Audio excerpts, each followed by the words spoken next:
Welcome everyone to Siemens Stadium in Okotoks, where today the Okotoks Dawgs are taking on the Brooks Bombers.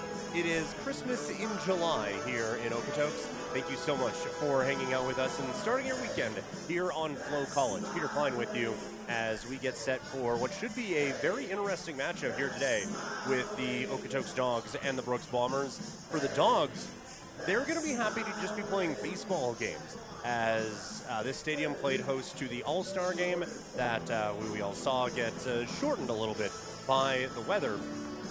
Since then, the Dawgs have played once, so this has not been a very busy time for this Okotoks ball club.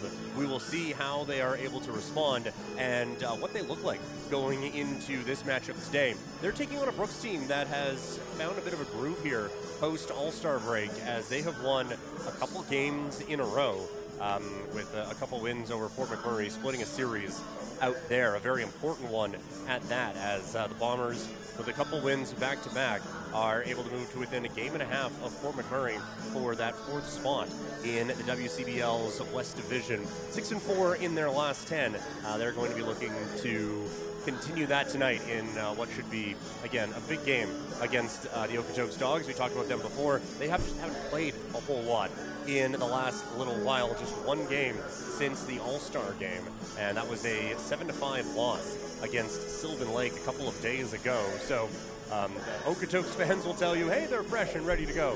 The Brooks side is going to be telling you that this team is a little bit rusty and might be ready for the picking. So it could be, like I said, fascinated to see what this game looks like here today. Starting lineups on the Okotoks side of things, Ricardo Sanchez is going to be leading it off, followed by Jake Skaggs and Zane Scansey. Barry Eisman will be the designated hitter, and he'll be the cleanup batter this evening. Connor Croson batting in the 5-hole, followed by Leo Cote and Landon Kaufman. And the bottom third of the order is, the last two, Eric Matchey and Chase Logan, with the starting pitcher today, Ryan Rambiz. We will get into his time in university in just a little bit. For the Brooks Bombers, Fischel is going to lead things off, followed by Matthews and Snowden. Very, very potent top of the order for Brooks. Morrow will follow them, followed by Kirsch, Ormonde, and Recker.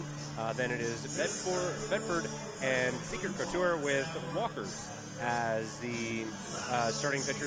Walters as the starting pitcher, reading this off of someone else's handwriting, so apologies for that. So those are the lineups that we will be seeing go out there on the field in just a matter of moments, as we are now into that final stretch. A lot of people here were focused on the All-Star game, and now it's behind us, and it is a real push for playoff positioning, for playoff spots. And when you look at the top of the WCBL's West Division, you see how snug everything can be.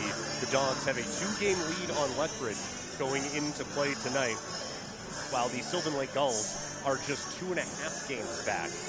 Everyone's game played all over the place, as rain has just absolutely annihilated southern Alberta over the last little bit.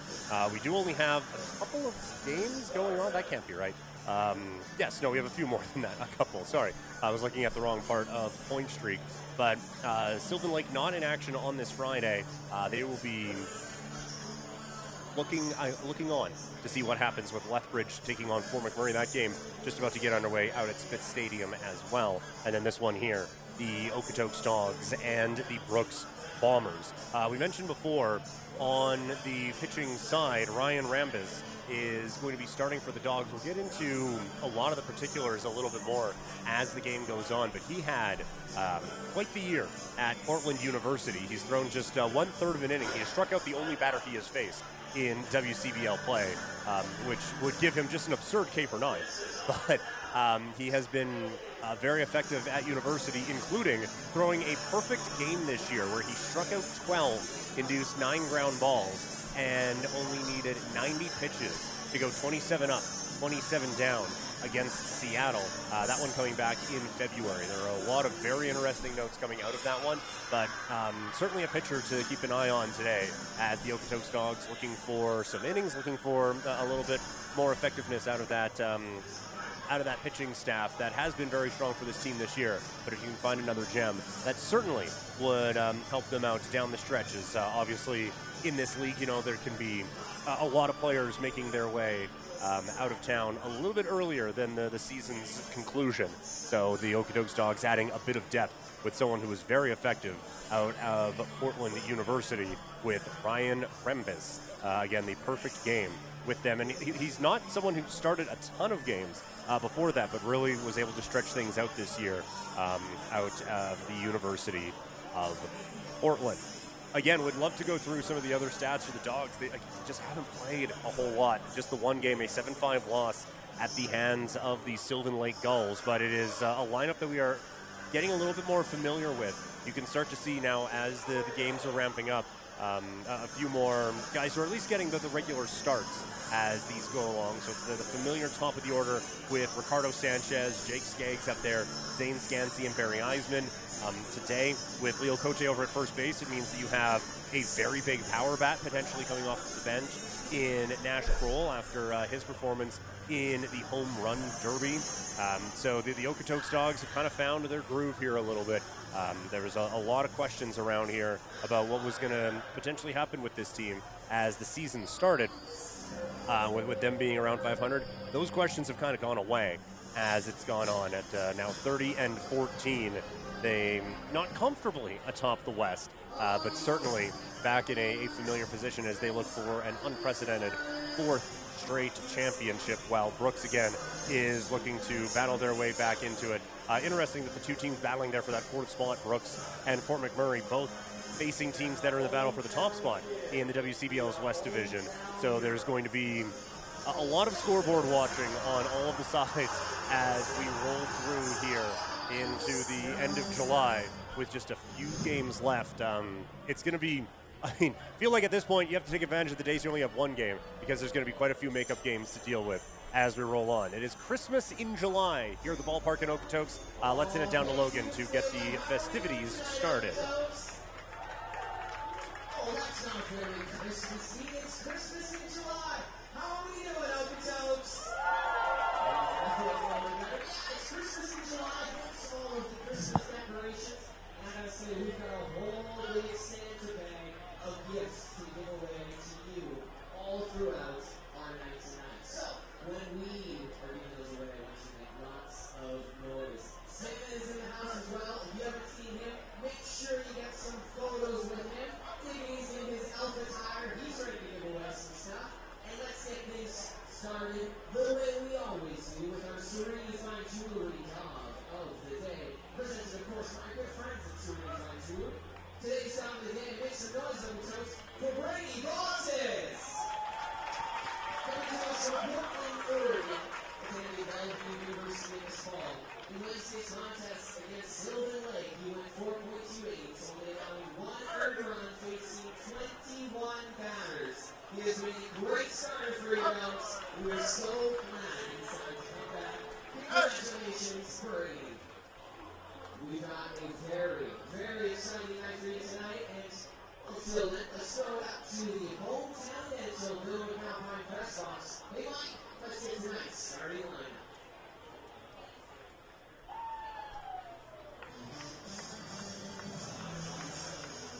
And here is tonight's starting lineup in batting order for your Okotoks Dawgs.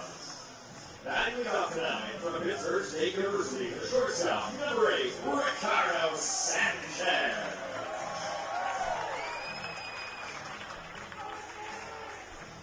Batting second from Pittsburgh State University, the center fielder, number 3, Jake Skaggs. Batting third from Campbellsville University, the left fielder, number 12, Zane Scansey. Batting fourth from Minehart University, the designated hitter, number 28, Barry Eisman. Batting fifth from the University of Monterello, the third baseman, number 10, Connor Carlson. Batting sixth from Oregon State University, the first baseman, number 46, Leo Cote.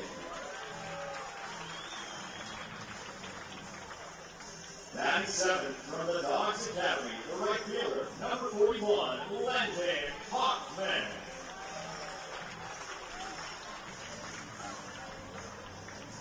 Batting eighth from Illinois State University, the second baseman, number 13, Eric Matchie. And batting ninth from Independent Community College, the catcher, number 16, Chase Logan.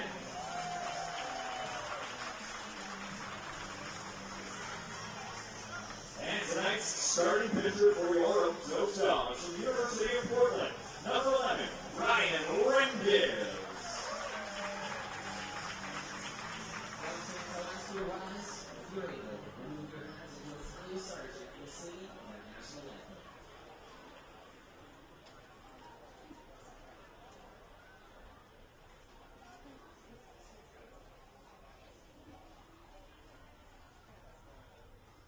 Oh, Canada, our home and native land, true patriot love in all of us command. With glowing hearts we see thee rise, the true north, strong and free. From far and wide, oh Canada, we stand on guard for thee. God keep our land glorious and free. Oh Canada, we stand on guard for thee. Oh Canada, we stand on guard for thee.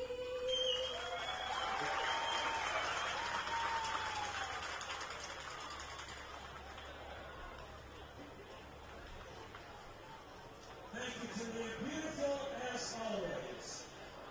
Fans, the relationship between a baseball team and its fans is one that is deeply emotional, deeply generational, and uniquely reciprocal.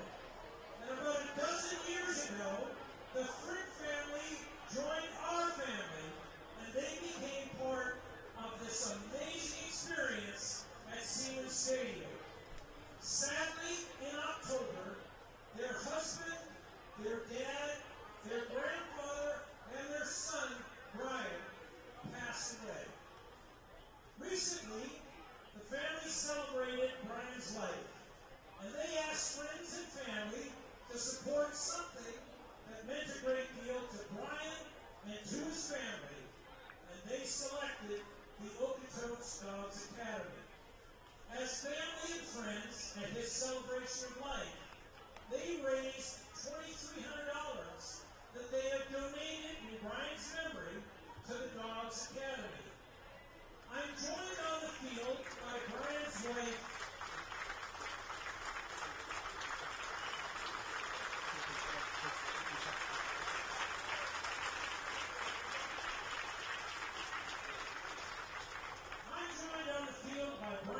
Sherry, his daughters Jen and Deanna.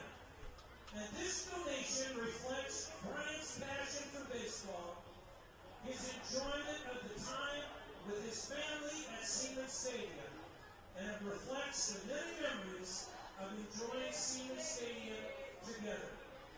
They are joined by many family and friends, including Brian's mom and dad. And I'd like to say, on behalf of the entire Dawgs family, thank you so very much for your donation tonight, and thank you for being great Dawgs fans. It's our honor to honor Brian. I'm going to invite you to make your way to the mound for our ceremonial first pitch.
It is Christmas in July, and the Okotoks Dawgs are hoping that the present under the tree is 9 innings, as the weather has absolutely been a problem over the last little bit. But it looks like it will clear out just in time for us to at least get some baseball in here today as the Dawgs take on the Brooks Bombers. Welcome back to the broadcast booth, everyone. Peter Klein hanging out with you guys on a Friday night here in Okotoks. Defensively for the Dawgs today, at first base, it'll be Leo Cote. Up the middle, it's Eric Matchy and Ricardo Sanchez, with Connor Croson playing over at third base. Your outfield tonight from left to right, Zane Scansey, Jake Skaggs, and Landon Kaufman, with Chase Logan as the battery mate for the starter today, Ryan Rambis, making his first start with the Okotoks Dawgs. Rambis has pitched in one game. He went 1/3 of an inning, striking out the only batter that he faced. This year with the University of Portland, 15 games played. He started 12 of them, 4-4 with a 4.93 ERA. 73 innings pitched. He had one complete game. It was a rather notable one, and we'll talk about that as the broadcast goes on. Also had to save just 15 walks in 15 games and 58 strikeouts. It will be Ben Fischel leading things off. The right fielder, number 24, Ben Fischel. Out of Columbia University, born in Tappan, New York, hitting .339 on the season with 17 runs batted in, 3 home runs. Takes the first pitch for a strike, and this game is underway. The first pitch comes to you at 7:10 p.m. Your opening pitch forecast, or I guess temperature, is 15 degrees. So the count 0-1. That pitch misses up and away, 1-1. Fischel representing Brooks in the All-Star game.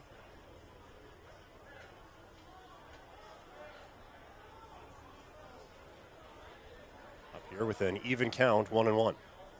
And the pitch popped up, foul territory. He has 19 runs batted in, hitting .350. Update the notes a little bit, apologies for that. Coming off of a very strong game against Fort McMurray. Went 3 for 4 in the back half of that doubleheader. 4-2 win for the Bombers. Finds himself behind the count here, though it's 1-2. Look in from Rembis. Readies with the pitch. In on the hands, fouled that one off. And we'll do it again at 1-2. This was Rembis's 4th year with the University of Portland. Born in Oregon.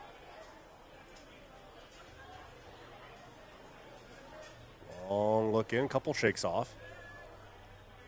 As he and Chase Logan look to get on the same page. The 1-2. Chopped over to third. Croson charges it, throws it across the diamond in time for out number 1.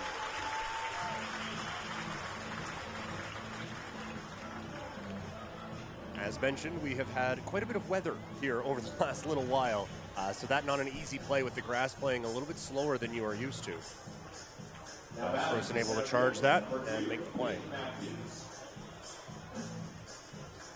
So it'll be Matthews up at the dish now. Peyton Matthews out of MACU.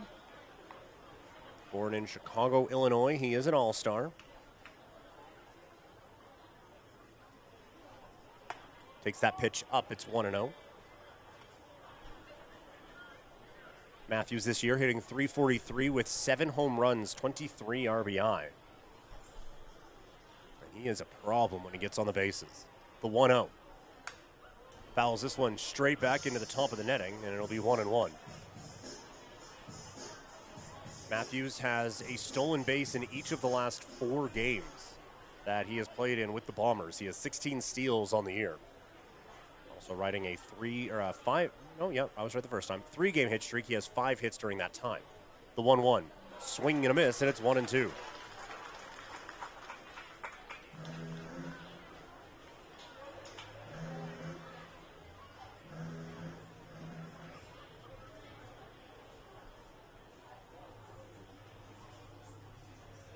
The 1-2 now from Rembis. Swing and a miss, strike 3. Blows that one past him. And just like that, 2 away. Well, the rear back looked like that was probably the fastball. And blow that one by Matthews. Again, not an easy out. Number 4, C.J. Snowden. Speaking of which, C.J. Snowden now comes to the plate out of the University of Arkansas in Fort Smith, born in Chandler, Arizona. He has been on fire as of late. First pitch swinging, hits it back up the middle off of the foot of Rembus. He'll play it, throw to first, and it is not in time. It'll be an infield hit for C.J. Snowden. Both shin pads came off on the trip down to first base. Just unable to get that one in time, so the inning will continue. And that will bring Morrow to the plate. So it extends the hit streak for C.J. Snowden now to 13 games. Now batting the designated hitter, number 26, Troy Morrow. Troy Morrow now up out of Modesto Junior College. Born in Manteca, California. Hitting .317 this year with 3 home runs and 11 runs batted in.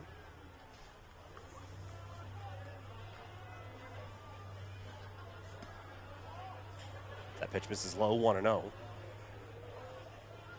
Sorry, he's up to 6 home runs, 26 RBI.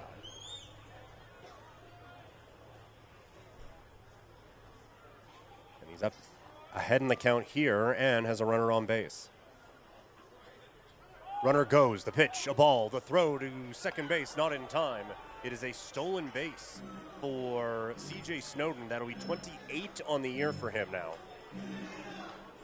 And just like that, after a pretty comfy first couple of batters, all of a sudden the Bombers have a runner in scoring position here in the first.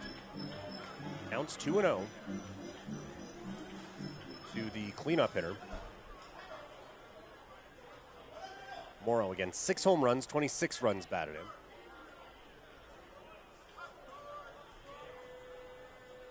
Rembus with a look back at second. Sanchez creeping behind the runner, goes back to his spot, the 2-0, misses, and it's 3-0.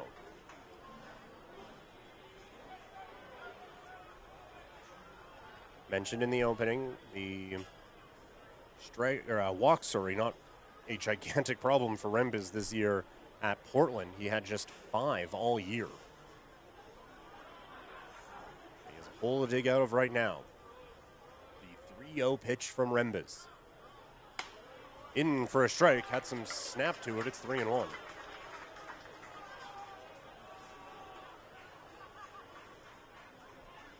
Morrow had a very good first part of the doubleheader against Fort McMurray. Went 3 for 4 with 3 doubles.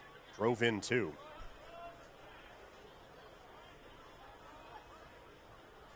The 3-1 runner goes. The pitch swung through. The throw to third base is not in time, as Snowden took third base with him.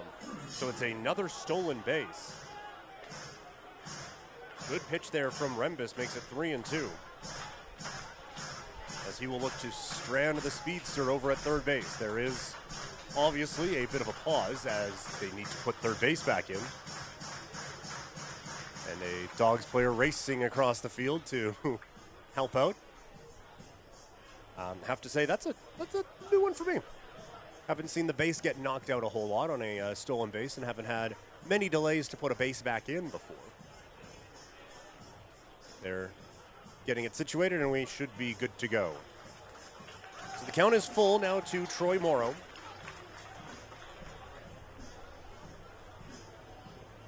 Was 3-0, now Rembus battling back, and it's 3-2.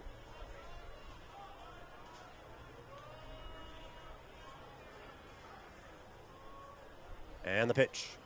Swing and a miss, strike 3. May have chased ball 4 as that pitch had some upward movement on it, but he's able to get the strikeout and strand the runner over at third. So a good first inning for Rembus. The offense will look to pick it up when we come back here on FloCollege.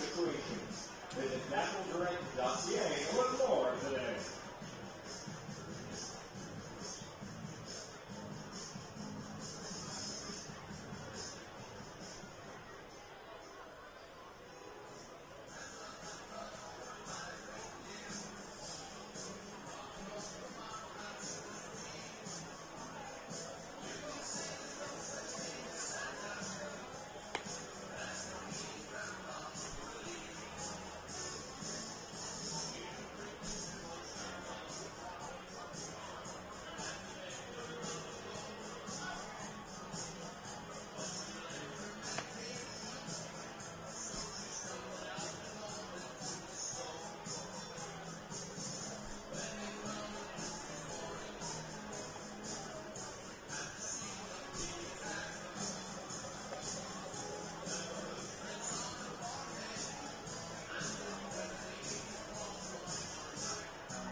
Bottom half of the first inning here in Okotoks. The Dawgs and Bombers all knotted up at 1. For Pittsburgh State University, the shortstop, number 8, Ricardo Sanchez. Ricardo Sanchez will be leading things off, followed by Skaggs and Scansey.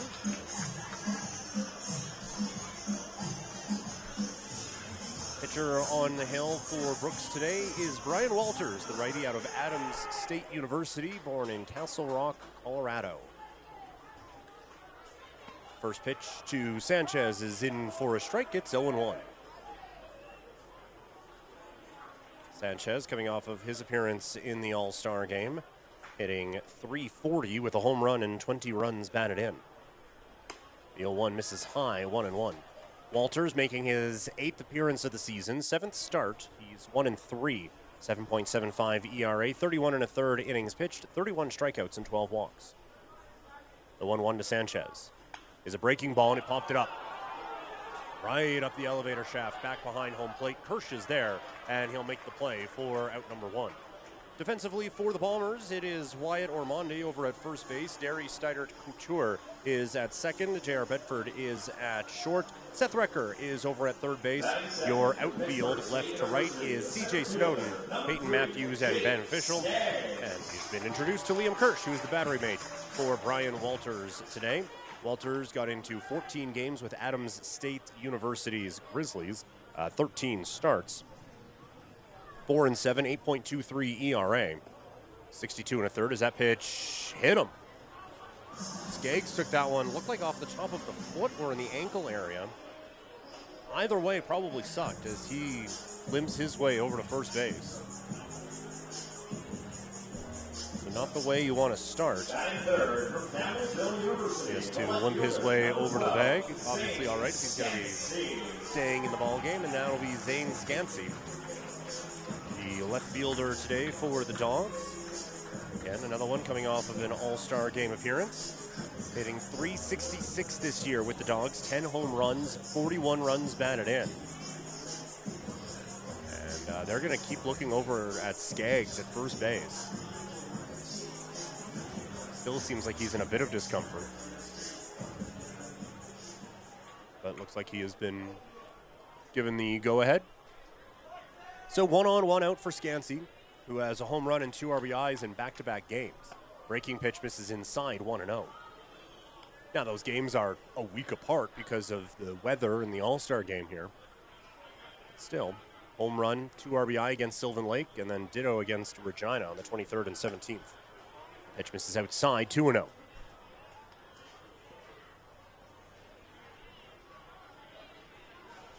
Has been quite the tear for Scansey throughout the season out of Campbellsville University, born in Gig Harbor, Washington. The 2-0. Skies this ball out to right field. Coming in on it is Fischel. Looks like he'll have time to make the play for out number 2. Just getting under that one, out to right field. Popping that one up.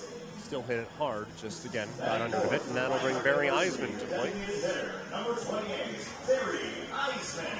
Stop you if you've heard this before. The All-Star comes to the plate, hitting .395. 4 home runs, 31 runs batted in. They certainly eased us Okotoks folks into that All-Star game with the first 5 batters in that game belonging to the Dawgs. Eisman hoping for a big hit here. As that pitch missed inside, it's 1-0.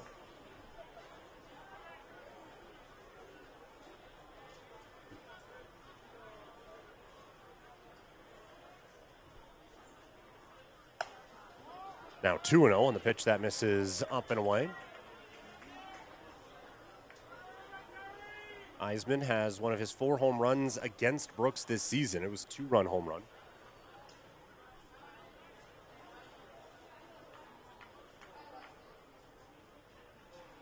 Reddy's here for the 2-0. Fouls that one back, and that somehow cleared everything as it goes out of play. 2-1. Went over the netting, over the awning, and out into the parking lot. Again, not super appreciative of, but it's all going to be all right.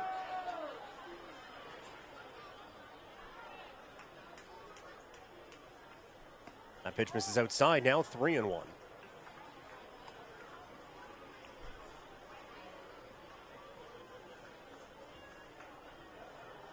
Heisman has been a fixture in the middle of the order for this Dawgs team all season long. He has been, as mentioned, just absolutely crushing baseballs. And now he hits this one the other way to left field. That one will be caught and end the inning. A nice running play from C.J. Snowden. So the Dawgs get one aboard and nothing more. We go to the second here at Siemens Stadium. It's Christmas in July in Okotoks. Still no score here on FloCollege. The Dawgs are hosting one more three-day summer camp taking place next week, and it's perfect for players all skill levels. Whether your child is just starting out or looking to sharpen their game, we've got the right camp for them. Spots are light, so don't wait. Visit the Dawgs ticket office and check out our website for more details and register today.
Now batting is catcher, number 15, Liam Kirsch. Liam Kirsch leading things off for the Bombers here in the top of the second inning. Welcome back to Siemens Stadium, everyone. Peter Klein with you today. No score between the Bombers and Dawgs. First pitch from Rembus is in for a strike, and it's 0-1.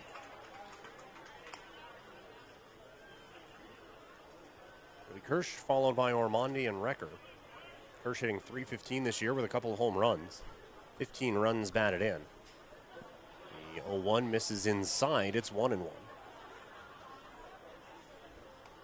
Kirsch, another one, riding a hitting streak, 5 games with a hit. 7 hits during that time, including a couple in the doubleheader against Fort McMurray on the 24th. Brooks won both of those. Fouling that one off. There it is, 1-2.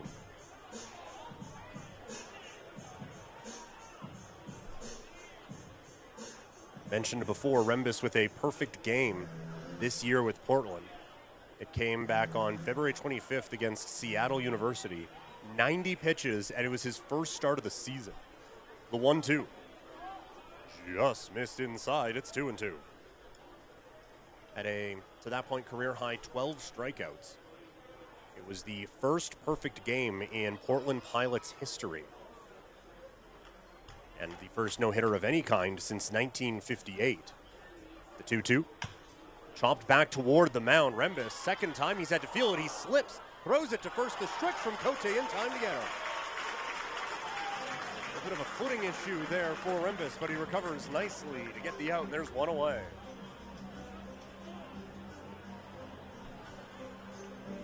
So as a pitcher, you love to get the soft contact. You don't love it so soft that you have to field it. You hate it even more when you then slip, but still a good recovery there for Rembus to get the out. And that will be Wyatt Ormonde up at the plate of Cerritos College, born in Long Beach, California. 39 games this year, hitting .302. So this lineup just does not stop. Big swing and a miss there for Ormonde. It's 0-1. 5 home runs, 27 runs batted in. Riding an 8-game hit streak, has 14 hits during that time. Swing and a miss there. It's 0-2. Just one more note on the Rembus perfect game. It was the first 9-inning no-hitter in the history of the Portland Pilots. So perfect game and no-hitter, setting records there as that pitch just misses. It's 1-2. It was the 37th perfect game in NCAA Division I history and the 21st in a 9-inning game. Very impressive run there for Rembus. Got interviewed on ESPN during a college basketball game as well. Swinging is there for Armande, strike 3. Looks like he's got, tough to tell from our vantage point here, it looks like there might be a bit of a splitter there. It looks like there's some kind of a pitch that has a sharp downward break to it. And that's what got Armande, just the way he swung at that one. To call it educated guess would be maybe overstating it slightly, but a touch above uneducated guess on that, I guess we'll go with. So 2 down, and it'll be Seth Recker at the plate out of Adams State University, born in Fontana, California. 34 games this year, hitting .212 with 3 home runs, 18 runs batted in. He will take that first pitch, skipping in. It's 1-0.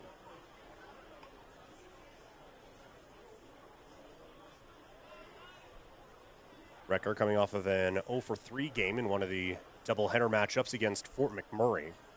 Did reach by getting hit once. Ahead here, 1-0. Swinging and a miss at that one.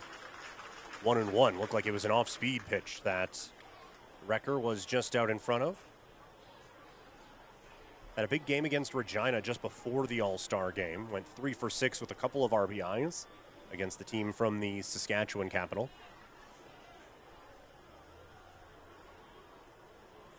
Rembus. Ready's here with the 1-1. Nice pitch. Drops that one in. It's 1-2. It has a bit too much depth to be a splitter, it looked like, but doesn't have the looping of a curveball, so I guess we're looking at a slurve maybe? Either way, the pitch is filthy, and it's working for Rembus here. Looking for his 3rd strikeout of the evening. Readies for the sign from Logan. The 1-2 pitch.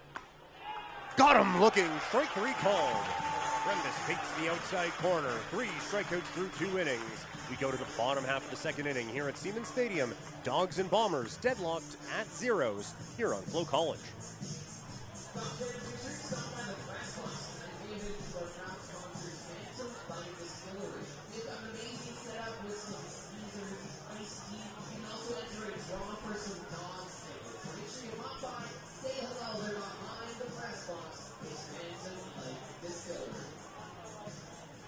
The 2nd inning was presented by Cordial's Creamery. Scoop and enjoy since 1969.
Connor Croson leading things off for the Dogs here in the 2nd inning, followed by Leo Cote and Kaufman.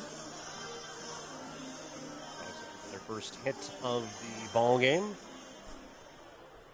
One of their guys got hit, which put Skaggs over at first base.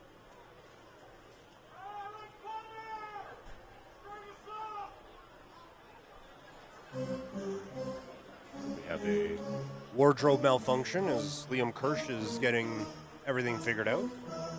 The old school style of catcher's mask, and it looks like there might be an issue with a strap.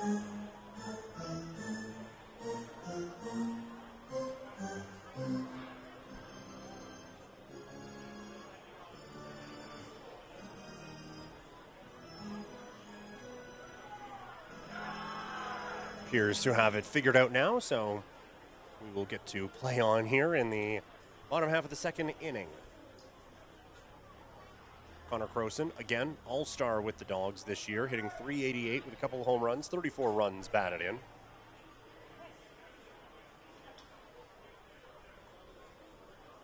We're in that right-handed batter's box. Ready's now for the first pitch that misses outside, 1-0. Croson has had some monster games this season. June 7th, he finished a home run short of the cycle against Energy City. Then on the 26th, he actually hit for the cycle. Fouls that one away there. It's 1-1.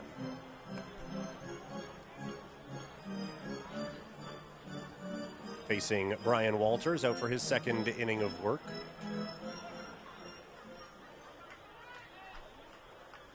Coming off of a loss in his last outing, fouls that one away. Gets Croson to foul that one away. 1-2. Last game for him was 2 weeks ago against Sylvan Lake. 7 1/3 innings pitched, 6 earned runs, 7 hits, no walks, did strike out 6. Picked up a win against Lethbridge earlier in the year back in May. He's ahead in the count here, 1-2. The pitch, a breaking ball, nicely done. Strike 3 called. An absolutely disgusting breaking ball. Gets Croson looking. There are not a lot of backwards Ks on the lines of Connor Croson on many nights. That particular brand of filth, certainly enough to get him. Number 46, Leo Cote. That'll bring Leo Cote up to the plate. We've seen a couple good defensive plays over at first base for the lefty out of Sherbrooke, Quebec. Attending Oregon State, redshirting there this year. First pitch hits the outside corner. It's 0-1. This Cote's 12th game of the season with the Dawgs, hitting .319. He has 3 home runs, 14 runs batted in. Providing some pop over on the left side. The 0-1, and he drills this ball deep left field to the warning track at the wall, and that ball is gone. Leo Cote with a monster shot the other way. His 4th home run of the season, and the Dawgs are on the board first. It's 1-0.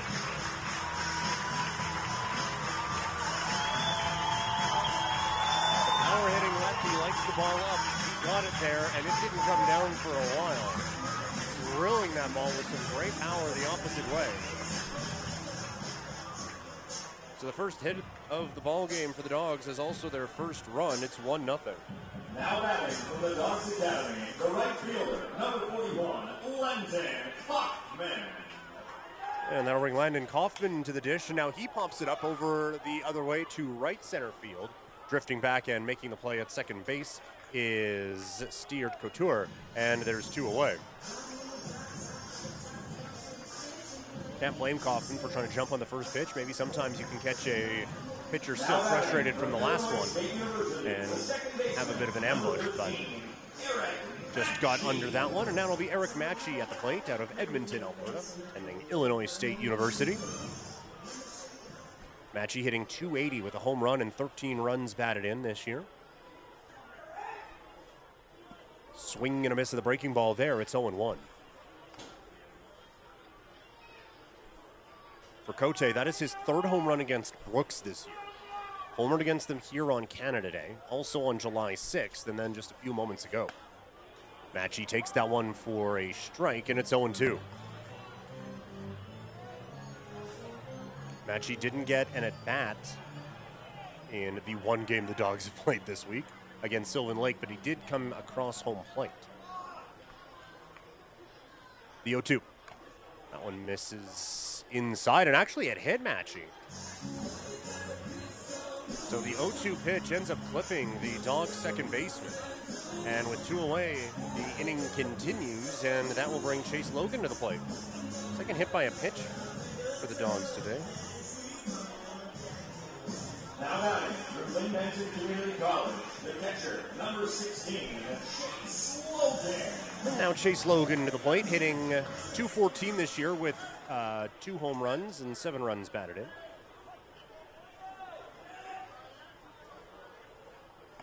First pitch missed, 1-0. Matchey taking a Bit of an extended lead over at first base, extended secondary lead, I guess. Got back in time.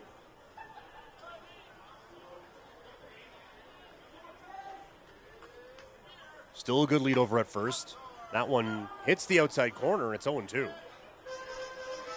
Logan with a bit of a disagreement there. Out of Oyen, Alberta. 267 on base percentage with Lynn Benton this year. Looking to keep the inning going here. The pitch chopped over to the left side. Charging it is Recker.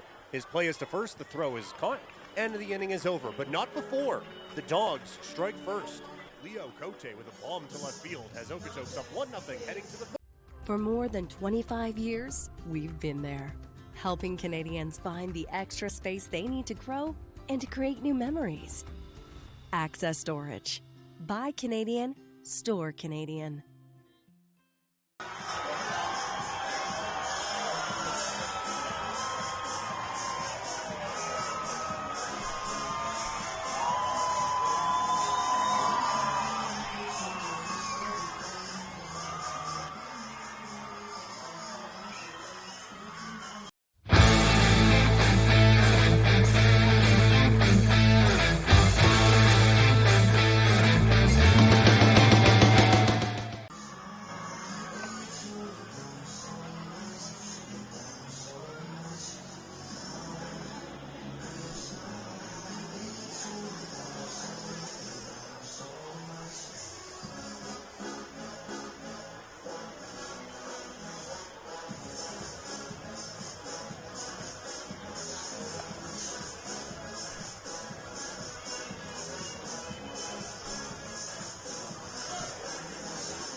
Top half of the third inning here in Okotoks. Dawgs with a 1-0 lead on the Bombers.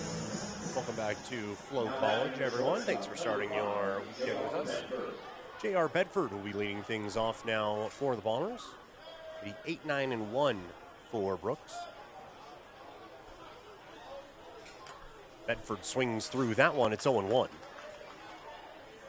Bedford hitting .236 this year with 5 home runs, 19 runs batted in. He is in Brooks by way of Modesto Junior College. Born in El Sobrante, California. The 0-1. Swing and a miss at that one. It's 0-2.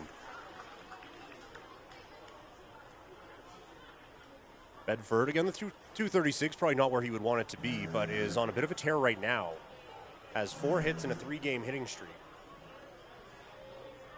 Went 3 for 6 with a home run in the doubleheader against Fort McMurray. Has some work to do here against Rembus. The 0-2. Goes up and away, and it's 1-2.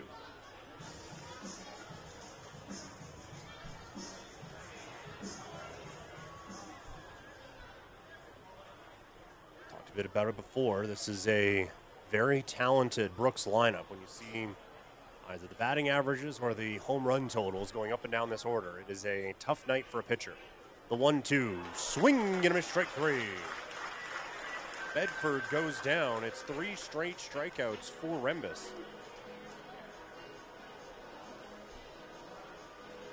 And there's 1 gone. That'll bring Derry Steyert Couture to the plate. Now batting the second baseman, number 8, Derry Steyert Couture.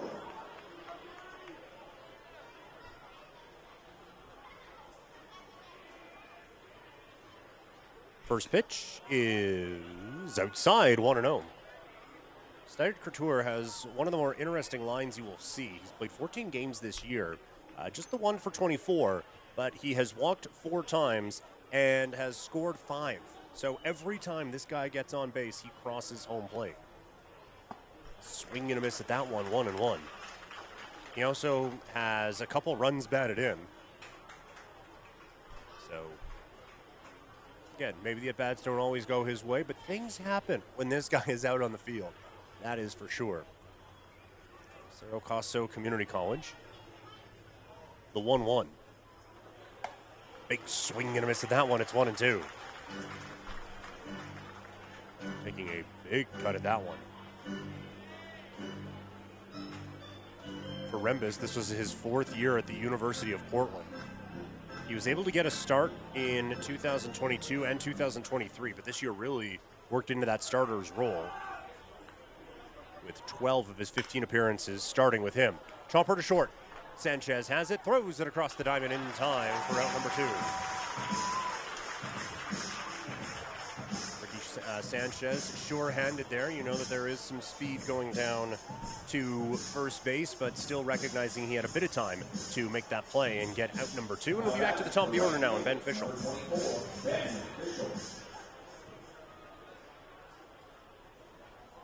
Fischel 0 for 1 in the ball game, grounding out to third base in the first.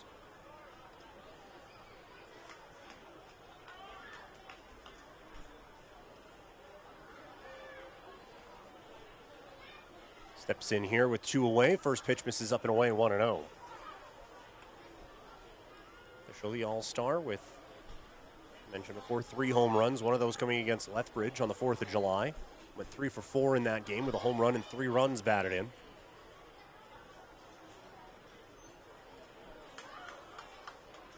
The 1-0. Again, that pitch that breaks down and in, gets an awkward swing, fouling that one off, and it's 1-1. Fischel this year with Columbia University hit .305 with a couple home runs, 17 runs batted in. Was hit by a pitch 6 times and ended up with 5 stolen bases. The 1-1. Takes that one low and in. It's 2-1. Only seen a couple batters that Rembus has had to battle back against so far this game.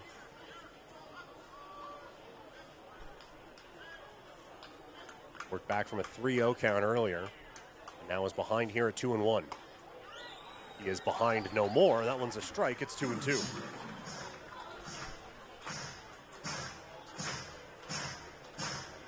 Again, Fischel just 15 walks in 15 games with the University of Portland this year. 58 strikeouts on the season.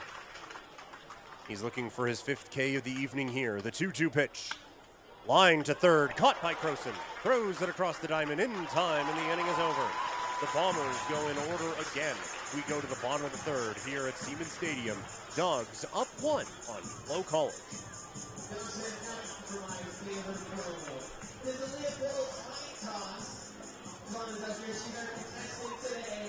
She thinks she can do it. She thinks $100 for Leopold is hers.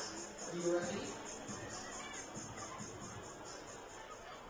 Okay, here we go. First throw. First encouragement. First throw. $100 for Leopold. If you get it, ooh, that's close. Okay, sit closer. Here we go.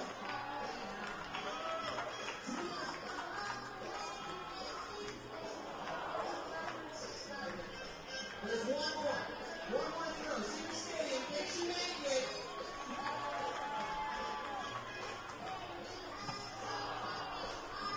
Not quite.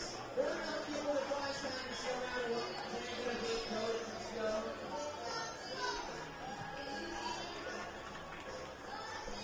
Fans, your Okotoks Dawgs are hosting 2 doubleheaders this coming week. One on Monday, July 28th, and one on Thursday, July 31st. Make sure to buy your tickets for both games today, taking double the Dawgs action.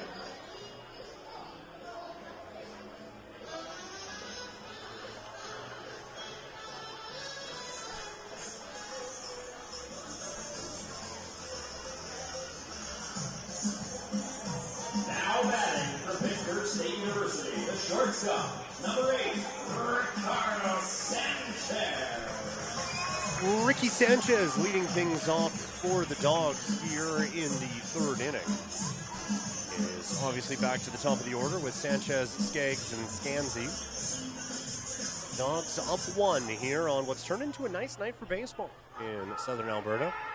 There's a thunderstorm watch for a lot of the area for a lot of the day, but we're getting some ball in here anyway. First pitch to Sanchez is in for a strike. It's 0-1.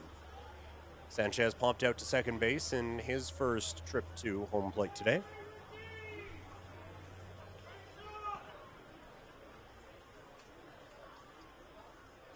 The 0-1 fouls it away. It's 0-2.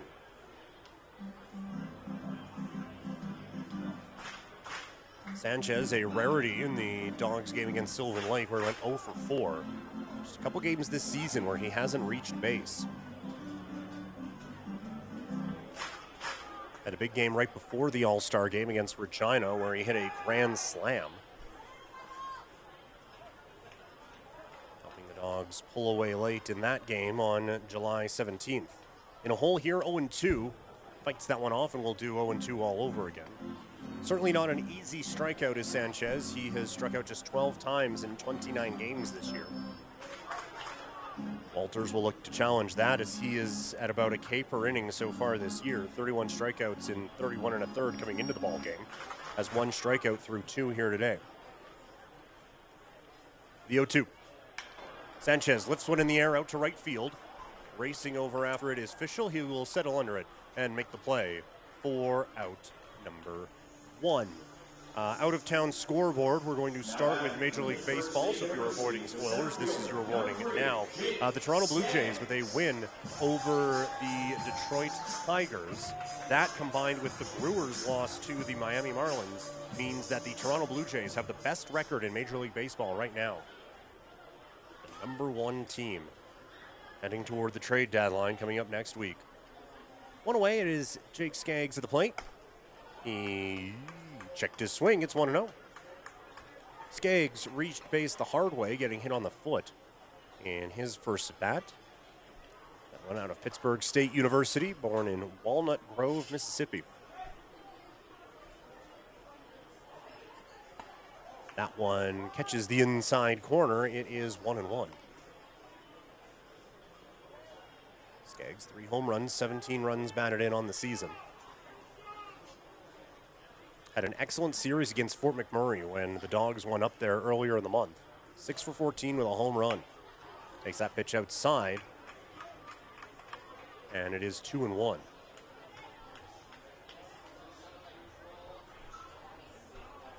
Facing Walters here, who has been working his way through at Adams State University for a couple of seasons now. Takes that pitch high, 3-1. 2024, at one point he earned RMAC Player of the Week at 53 innings over 12 starts with 60 strikeouts. So again, always someone who's been right there with the K's. Behind here, though, 3-1. Breaking ball just missed. And the man is aboard now, so Skaggs has been on base a couple times. No official plate or no official at bats, I should say yet. And that will bring up Scansey to the plate. Number 12, Zane Scansey. Scansey flew out to right field in his first at bat. Chipping into a batting average that was .366 coming into this game. That pitch in for a strike. It's 0-1. Scansey over at first base might be slow to touch by getting hit on the foot with a baseball not too long ago, but does have 20 stolen bases with the Dawgs this year. So some speed over at first. Some power at the plate. The 0-1 misses inside. It's 1-1. Good block there by Liam Kirsch, keeping that in front of him again. Mentioned before with the speed at first base with Skaggs. Scansey picking up where he left off at Campbellsville University, hitting .348 there with 13 home runs and 50 RBI. He will have to wait for the next pitch as they throw over to first. And Skaggs dances back in. So we stay at 1-1. Walters, quick check of the runner, now comes home. The pitch, a breaking ball, misses inside, and it's 2-1. Still looks like it has some pretty good velocity for a breaking pitch, but it's just not quite moving as much as Walters wants it to this inning. The 2-1. Skaggs pops him up. Right back at the mound, the entire infield converges, and it is the third baseman Recker making the play. So generally, when you pop one straight up in the air, you're not expecting a P5 out of it, but that's what we have. And there's 2 away for Barry Eisman. Now batting from Reinhardt University, the designated hitter, number 28, Barry Eisman. Eisman out of Reinhardt University, hitting .395 this year with 4 home runs, as we talked about before. 0 for 1 in the ball game, flying out to left field in the first inning. A bit more of a line drive out to left field, but still.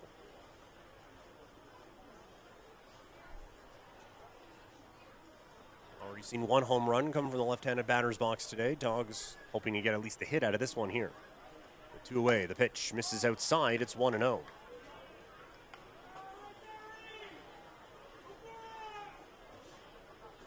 Eisman hit .317 with the Dawgs a season ago. Couple home runs, 25 runs batted in.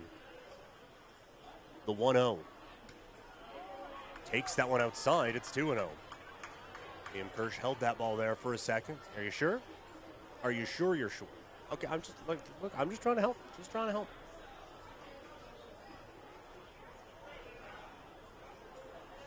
So Walters ready, is now behind.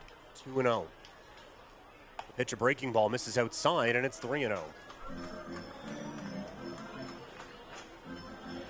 Certainly see the foundation of a good breaking ball there. Just hasn't quite found the touch for that one this inning. But still have to show it. Behind now, 3-0 to Eisman. The pitch takes, and it's 3-1.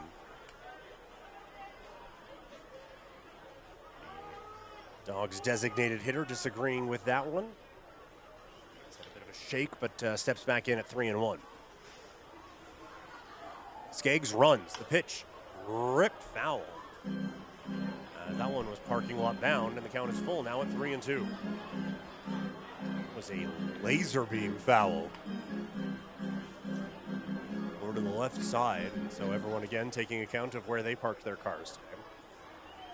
I'm further back. It would be pretty devastating if they hit my car today, given where I parked, because that was a long walk to get back here from the car.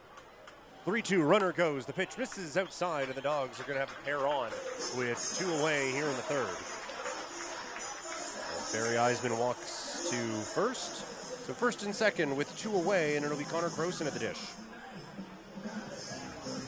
Now batting from the University of Montreal, the third baseman, number 10, Connor Croson. Croson struck out on a breaking ball in the second inning, so he certainly had it working at points in this game. It's just this inning, it hasn't really broken for him. I guess I should wrap up the out-of-town scoreboard. The New York Yankees trailing the Philadelphia Phillies 12-5 in the top of the ninth. Bottom of the ninth at Fenway, Red Sox trailing the Dodgers 5-2. Here in Okotoks, it is a 1-0 lead for the Dawgs in the third, as that pitch misses up and in 1-0.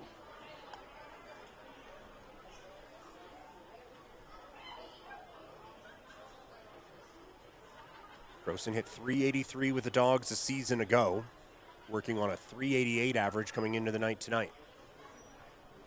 The 1-0. Big swing and a miss. It's 1-1. That looked like it was an off-speed pitch. Might have been the breaking ball, but looked like it had a bit of movement back inside, so not necessarily the way you would expect it to. The count even at 1-1. The pitch. Croson fouls that one off, and it's 1-2. Always getting some pretty good swings up there. See that with a .368 batting average at the University of Montevallo.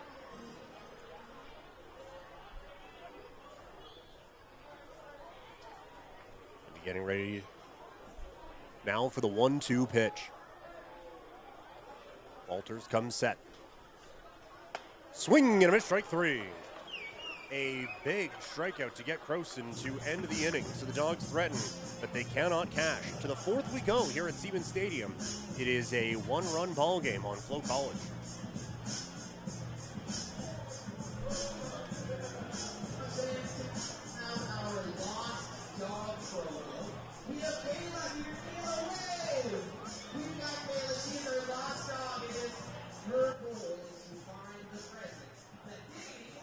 Hey baseball fans, make sure to stay up to date with your favorite teams across the league by subscribing to the WCBL YouTube channel right now. We have tons of free coverage for you over there, including daily highlights, full archived game broadcasts, daily game day previews, plus 2 weekly shows including the WCBL Report with myself and Joe McFarland every Wednesday, and also the WCBL Game of the Week pregame show leading right up to game time every Thursday night. It's all in one spot, the WCBL YouTube channel. Subscribe today.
Supporting Alberta's families, farmers, and entrepreneurs with advice and helps you feel good about your money.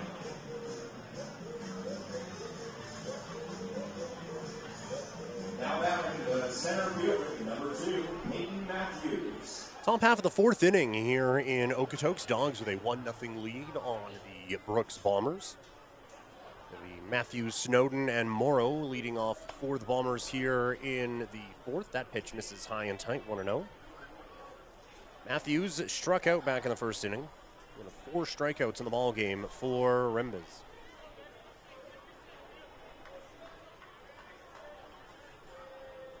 Breaking ball hit over to the right side. Play made by Cote. He will take it himself for out number 1. A dangerous hitter that the Dawgs were able to retire there, and there's one away for another dangerous hitter with Snowden up at the plate.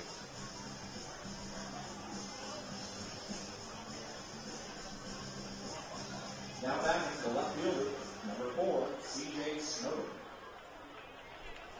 Snowden had an infield single, stole 2 bases, and was putting the pressure on over at third base. Fouls that pitch back. It's 0-1.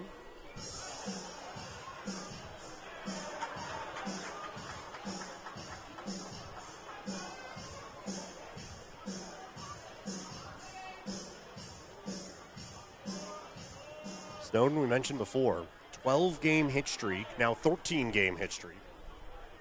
He has 19 hits during that time, 4 home runs, 15 runs batted in. He has really found his groove here with Brooks. Hits a hard one over to the right side. Cote gets past him. The throw to first is not in time.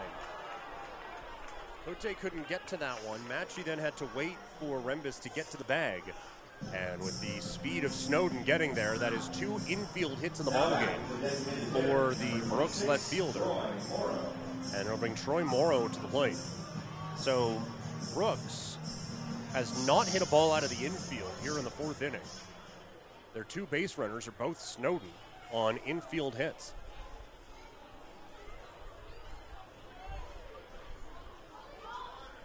One away now for Morrow. He struck out back in the pickoff play, and they got him. Well, that's one way to deal with a guy who stole 2 bags off of you earlier. A huge pickoff for out number 2.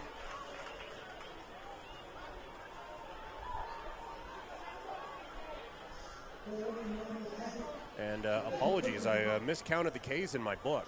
I missed the one on Morrow. He struck out back in the 1st inning, so it is 5 strikeouts in the ball game for Rembes, and now he is facing him with 2 away. As the lefty delivers in for a strike, 0-1, and it's going your way. It's going your way.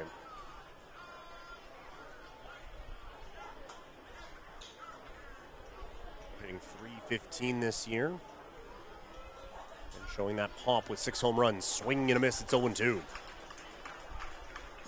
Has hit well against the Dawgs this year. Actually has a home run against Okotoks. A home run, 3 RBI against the Dawgs on the 2nd of July. Also went 2 for 4 against the Dawgs on Canada Day.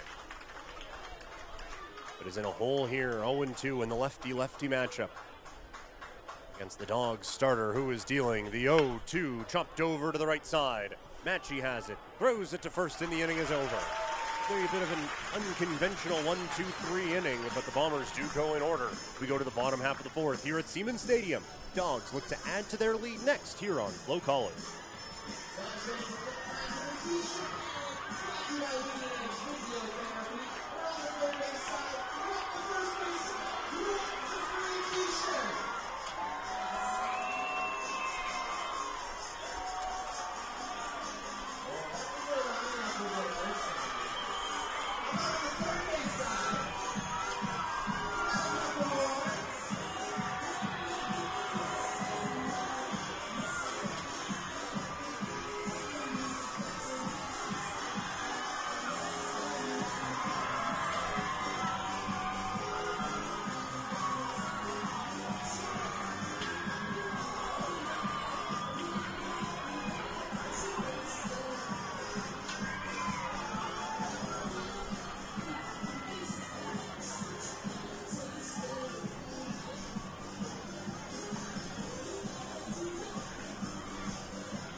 Okotoks solo home run in the bottom of the 2nd inning for tonight's first practice game.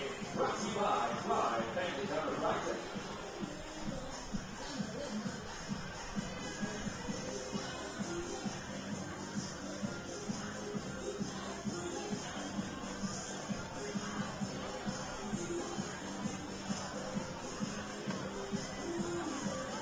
Fans, this inning is brought to you by the Naughty Grain.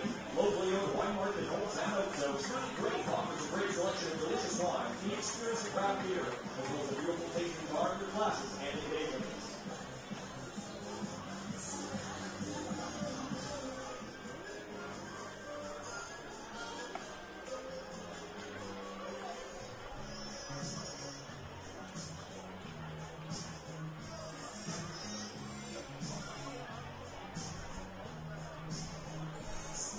Bottom of the 4th inning here in Okotoks. University, the first baseman, number 46, Leo Cote. Leo Cote with the solo home run back in the 2nd inning. The difference in the ball game so far. Mentioned at the time, Cote has hit Brooks pretty well this year. He has 4 home runs on the season now. 3 of them are against the Bombers. He has to step back from that one. It's 1-0. Rather expressive face from the first baseman out of Sherbrooke, Quebec. A bit of a, getting out of the way of that one. 1-0. Takes that one low and in, 2-0. Cote's last game action, he did get into the matchup on the 23rd against Sylvan Lake. 3 for 4 with a double in that game. And the count here at 2-0. Big swing and a miss at that one. It's 2-1. That was not a, I just want to start the inning with a base hit type of a swing. That was a, how far is the highway from here? Swing. The 2-1. Big swing and a miss. It's 2-2. Pitch low in the zone, getting a big cut at it from Cote, and it is 2-2. A little bit of activity down in the Dawgs bullpen. Rembus is dealing, but first start in a while, and now Cote drives this ball. Center field, going back in front of the track, and settling under this one is Matthews, and there is one down. Got a hold of that one, but just hit it to the deepest part of the ballpark for Cote, so one away, and the batter will be Landon Kaufman. Now batting from the University of Portland, the right fielder, number 41, Landon Kaufman. Minute to the University of Portland. Landon Kaufman out of the Dawgs Academy. Comes up to the plate. He's 0 for 1 in the ball game today. Takes that pitch up and away. And it's 1-0. Kaufman looking for his first hit of the season. Pops this one up. Back behind us out of play. Has crossed home plate a couple of times and does have an RBI. Count's now even 1-1. Dawgs right fielder tonight steps his way back into the batter's box. And the 1-1 pitch. Rips it to third, caught. Nice play by Seth Recker as Kaufman hit that one on the screws. But the BABIP gods nod smiling on the Dawgs right fielder there, and there's 2 away. Number 13, Eric Matchie. Yeah, BABIP batting average on balls in play, as that one was stung. But just the cruelty of this sport sometimes. Play made for 2 away. Now Eric Matchie, who was hit by a pitch in his last at-bat. Swinging a foul ball on that. It's 0-1. Matchie didn't exactly dive out of the way of the pitch that hit him, but still got a free base nonetheless.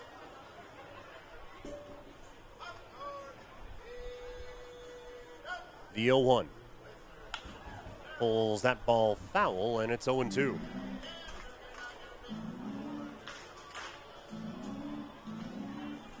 Matchie had a couple of hits for the Dawgs in his last contest before the All-Star game against Saskatchewan. Went 2 for 4 with a double in that one. Has some work to do here. It's 0-2. The pitch. Pulls that one foul. We'll do it again. Good at bat from the Dawgs' second baseman today. Here are a few kids over on the berm calling for that one after it was knocked down by the Dawgs' third base coach.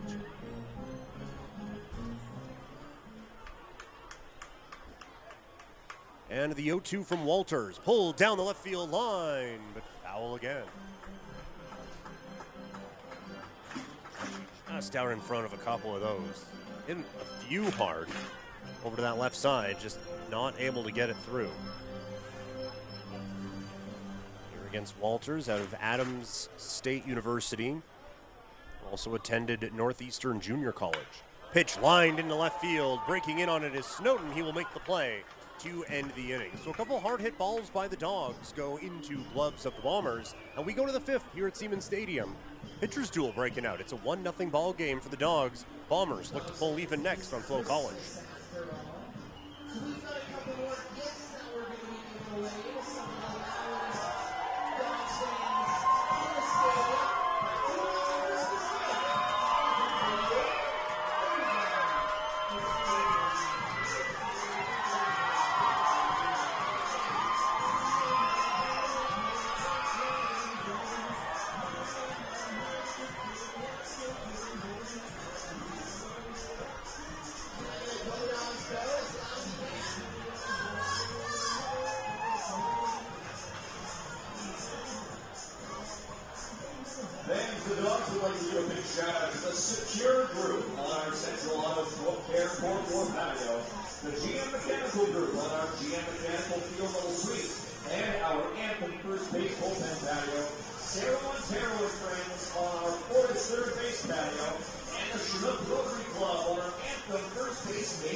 Stop by or call the ticket office at 403-262-3294. That is 403-262-3294.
Wesleyan University, number 34, Ashton Luera.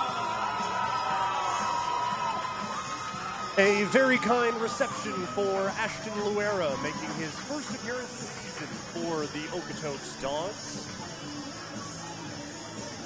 Battling his way back from some issues as he is now back out there with the Dawgs. Actually got into the game a couple days ago against Sylvan Lake as a batter. They needed to get him in by a certain point to make sure he can make the playoff roster.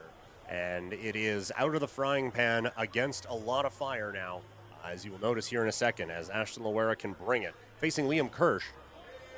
Fastball misses inside, it's 1-0. Luera, one of the hardest throwing pitchers in the WCBL, was dynamite for the Dawgs a season ago. 6 saves, a 1.48 ERA, 23 innings pitched, 47 strikeouts. The 1-0 popped foul, it's 1-1. Luera would go on to have an outing that is the stuff of legends around these parts in Game 3 of the first round against Lethbridge. In a game that went extra innings, eventually ended with a Ricardo Sanchez walk-off bunt. But that would not be possible without the outing that Ashton Luera had. He went 5 1/3 with 9 strikeouts after being the Dawgs' closer for much of the year. That one misses inside, 2-1. Luera would finish the postseason 1-1 with 3 saves, 2.70 ERA, 10 innings pitched, 18 strikeouts. Attending Oklahoma Wesleyan University out of Albuquerque, New Mexico. The 2-1. Swing and a miss, it's 2-2. He was named Dawgs Pitcher of the Year in 2024. Followed that up with a very good season out at Oklahoma Wesleyan. 8 games, he started 5, 39 innings pitched, 56 strikeouts. He went 5-1 with a 2.31 ERA. He's even in the count here with Kirsch at 2-2. The pitch. High heat misses, and it's 3-2.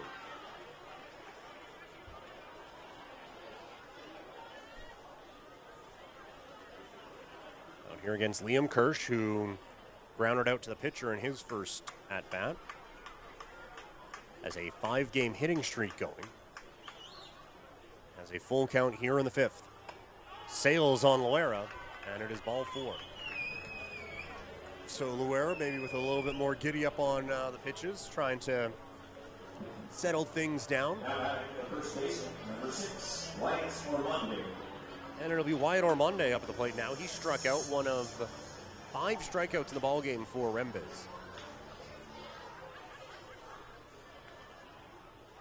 This, of course, closing the book for him. We will get to that here in a moment.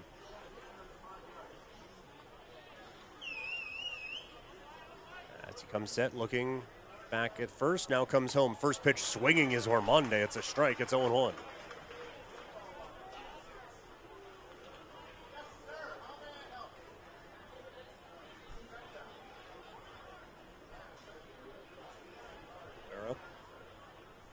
The flamethrower again, 1 complete game this year with Oklahoma Wesleyan University. The 0-1 to Ormonde, sails on him a bit. It's 1-1.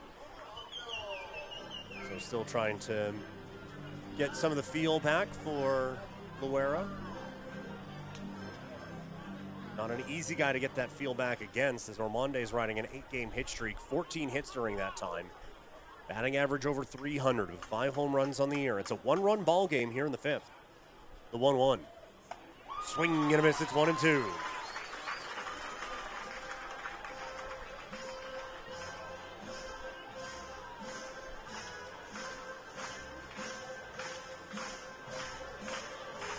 And the Siemens Stadium faithful on a Friday night getting behind the hard-throwing righty from Albuquerque, New Mexico.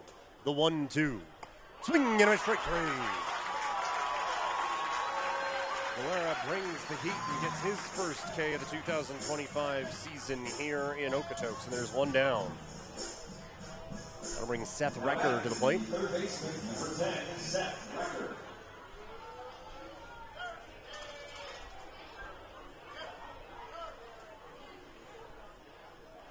Recker 0 for 1 in the ballgame, struck out back in the 2nd inning.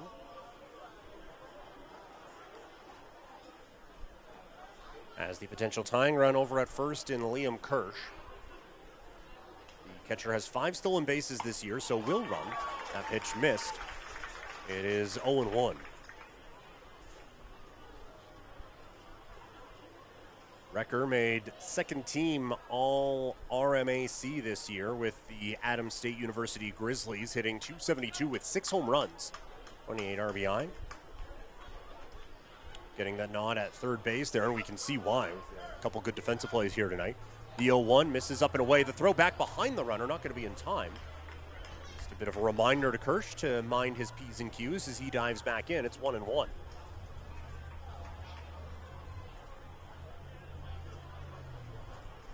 Recker also NCBWA, second team all South Region third base this year, so quite the breakout year for him at Adams State University. Has some pop in that bat. The 1-1. Kirsch not running. The pitch popped up. Over on the left side, Croston and Sanchez have time to write a book before that comes down. And they will make the play for out number 2.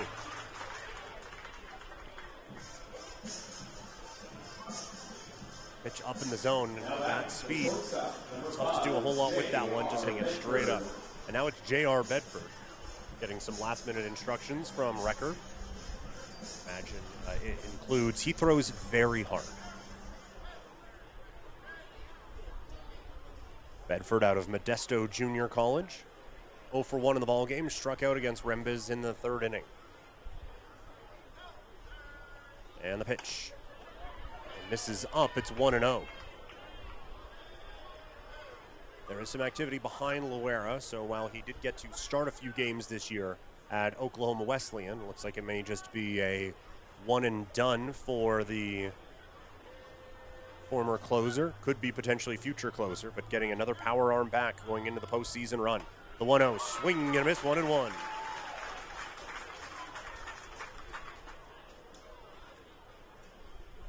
Bedford with Modesto Junior College this year got into 39 games, hit .211 with 2 home runs and 17 runs batted in. Had a home run in the doubleheader against Fort McMurray. He was up to 5 on the season. Kirsch with a modest at best lead at first. The 1-1, swing and a miss, it's 1-2.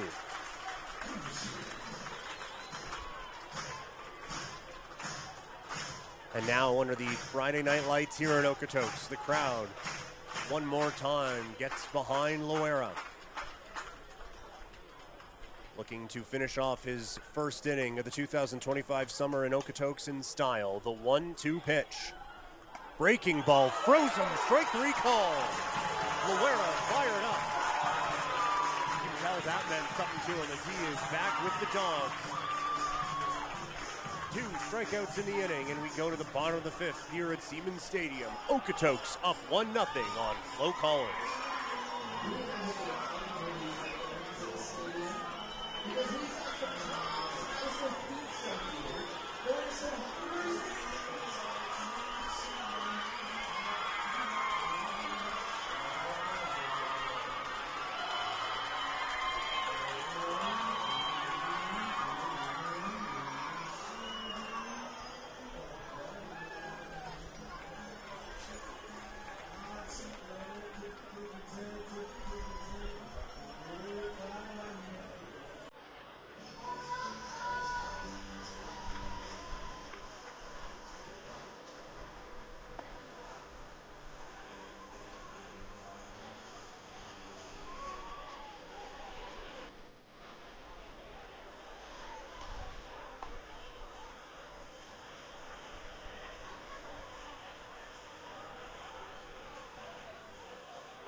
Fans here thrilled to announce that season ticket rules for 2016 have begun. All current season ticket holders have until October 1st to renew their current seats for next season. We are also excited to announce that we've just released a limited number of additional seats for the 2026 season. So make sure you secure yours today and ensure you don't miss out on any of the Dawgs 2026 action.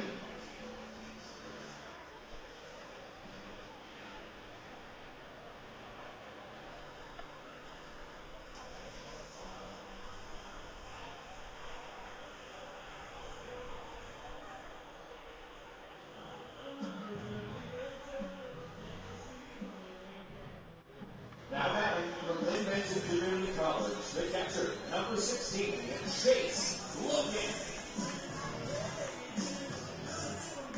Chase Logan is up at the plate for the Dawgs. It'll be 9-1-2 for Okotoks here on Christmas in July Day, and I would say that is a nice present for the Dawgs, getting Ashton Loera back and looking every bit like Ashton Loera. So he set down the Bombers after a leadoff walk. The 1-0 and Logan with a drive. Deep right field. Fischel going back. At the warning track, he will make the catch in front of the wall for out number 1 as Logan put a charge into that ball, but it just held up. There is a bit of a wind blowing in a bit and toward left field. Actually, the Alberta flag out in left field is blowing pretty strong, so depending on where you're at, that one might be causing some problems there because that was very well struck out to right. But instead, it's the first out. Now it's Ricardo Sanchez, who was 0 for 2 in the ballgame. Popped out to second in the first and flew out to right in his last time up in the third. First pitch is a breaking ball in for a strike. It's 0-1. Mentioned before, Loera with that 5 1/3, 9 strikeout game in the playoffs. Again, mentioned before, it wrapped up on a walk-off bunt from Sanchez. He's looking to get on here. The 0-1 takes that breaking ball inside, and it's 1-1. Sanchez this year with Pitt State University, hitting .383, had a .486 on-base percentage, 7 home runs, 50 RBI. The 1-1 waits on another breaking ball, pops it up foul over on the right side, and that one's going to go well out of play. The dog that was warming up raced after it. Looks like he was able to make a play on that. 1-2. That one drifted into the Dawgs bullpen. The 1-2 pitch, and Sanchez fouls another one back. Looks like it's been a bit of a steady stream of breaking pitches so far. The Dawgs leadoff hitter out of Pitt State University, born in Mexico. And a fan favorite here in southern Alberta in Okotoks. The 1-2. Misses outside, it's 2-2.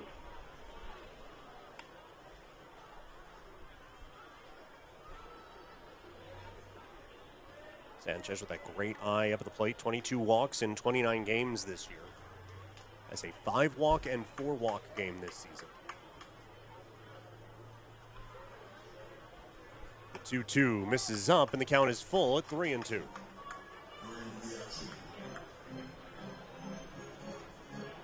Outside of Pitt State University, Sanchez also attending Lamar. Got limited action in 2024. In 2023, he was at Barton College, where he hit .323 with 7 home runs. The 3-2 ripped to short. Nice play made by Bedford. Throws it across the diamond in time, and there's 2 away. We have talked about how the infield has slowed up some balls over the last week or so with all the rain. That wasn't one of them. That one was hit hard, it hit the clay, and right into the glove of Bedford. Some good reactions there for the shortstop out of Modesto Junior College. And there's 2 away now for Skaggs. Skaggs has reached base twice and has not had to swing to do it. He's hit on the foot in the first. Walked in the third. A little antsy as he swings through that one. It is 0-1.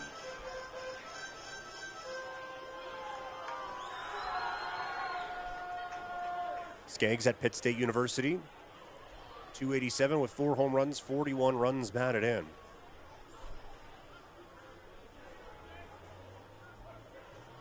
point this year, had a 9-game hit streak for the Dawgs. And now he flares this one out into left field, caught by Snowden, and the inning is over. So the Dawgs go in order here in the 5th.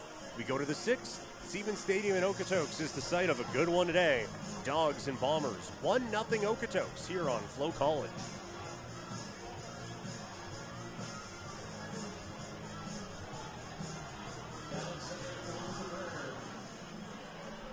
Are you ready for the honest 360 Fire away, Natalie Gunn. Fire away with those eyes. 360 baseball.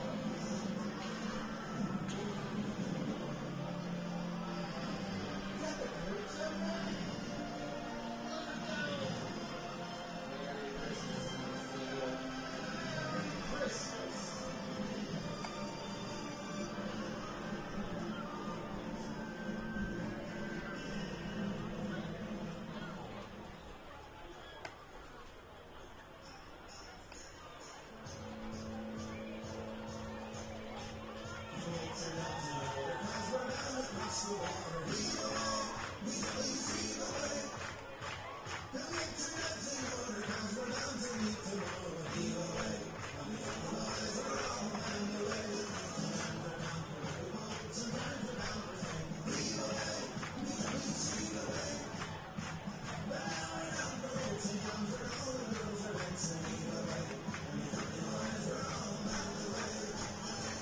Fans, your attention, please. Entering the game and now pitching for your Okotoks Dawgs from Campbellsville University, number 40, Chase Tucker.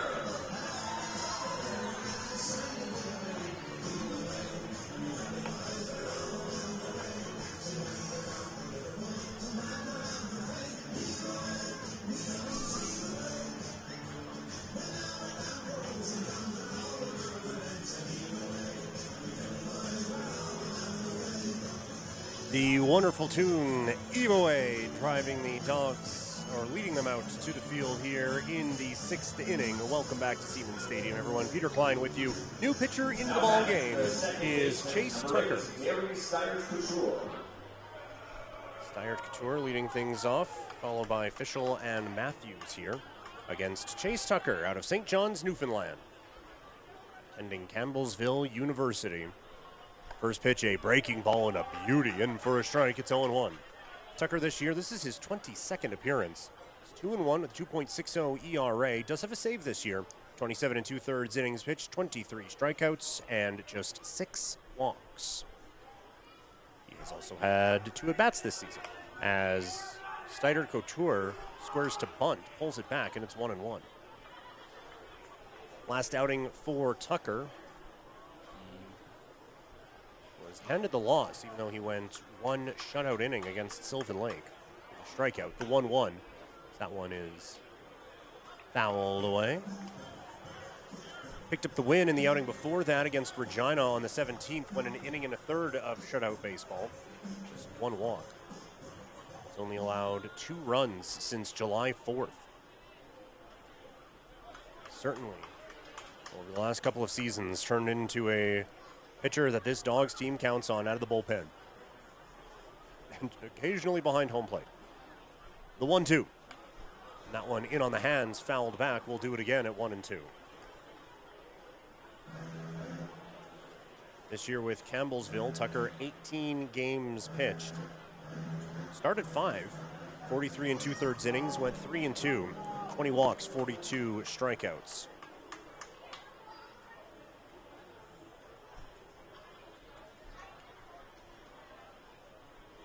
And the pitch just missed, and it's 2-2.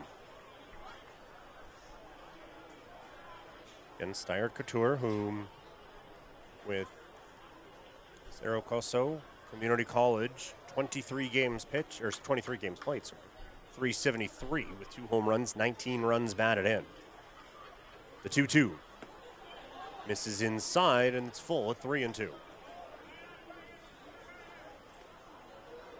Steyert Couture is well known in the league, played 28 games with Weyburn in the 2023 season. Hit 143 there with 3 stolen bases, drove in a run. And the pitch. Got him, looking, strike 3 call. So a good battle ends up going to the reliever out of St. John's, Newfoundland. Please report to the ticket office. Once again, Cameron Caldwell, please go to the ticket office. Thank you. And now Ben Fischel is up. Fischel would rather not see Connor Croson for a bit, as he's grounded out to him twice in this ball game. Once in the first, once in the third. Takes that pitch in for a strike, 0-1. That is just a filthy breaking ball there to get yourself ahead in the count. Fischel with the .350 batting average this year coming into play today, the 0-1. In for a strike, it's 0-2. Came into this game talking about how dangerous the top of this order can be, and so a credit to Rembiz, Luera, and Tucker for maneuvering that so far, allowing just a couple of infield hits. A very dangerous top four. We mentioned before there's good depth to this lineup, but that top four can be scary. Tucker a pitch away from getting the leadoff man Fischel here, but it's 1-2 now. Pitch that missed up and in.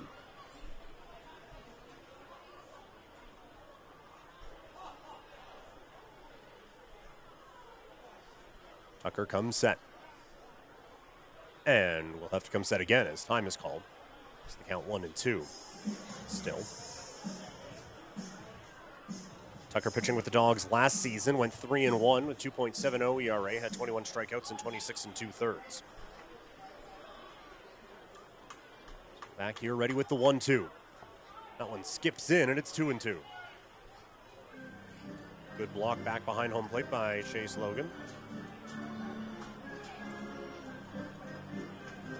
Catching a good game tonight with the first outing, basically first outing of the year for Rembiz. Had a third of an inning against Sylvan Lake. And the return for Ashton Luera now with the veteran Tucker. Very comfortable back there. Tucker comes set ready with the 2-2. Just got a piece of that one, and we'll do it again.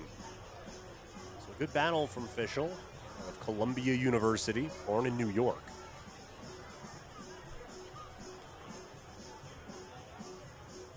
Mentioned it a few times, but love that about this league. You have Tucker from St. John's, Newfoundland against Fischel from New York in Okotoks, Alberta on a Friday night.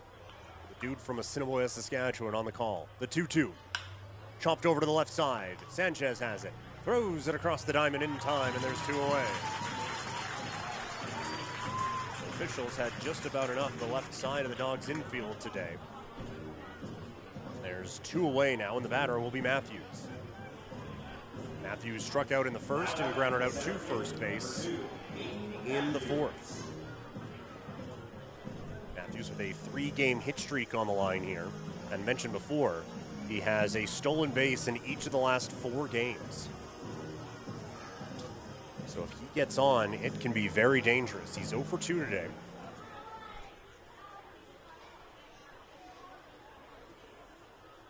Two away, the pitch. Drilled deep down the right field line, hooking toward the corner, and this ball is off the wall. A diving attempt out in right field by Kaufman. The ball gets away. The throw back to the infield, and Matthews is looking for third. The throw is not in time. It is a triple for Peyton Matthews, who got all of that one down the right field line. And all of a sudden, the potential tying run is 90 feet away on a rocket of a triple for Matthews, who extends that hit streak to 4. Love the effort over there from Kaufman. Diving, trying to get to the ball, but just couldn't quite corral it. And now there is a meeting on the mound with C.J. Snowden at the plate. The Bombers now with 3 hits in the ball game. The other 2 went to Snowden. And that one, actually, that hit there for Matthews, that's the first ball that's gone to the outfield today. The 2 hits were infield ones, again, for Snowden, as we mentioned before. And they're, unless I've missed something in my scorebook, there has not been a pop-up to the outfield or a play made by any of the outfielders today. So that, the first one that touches outfield grass today.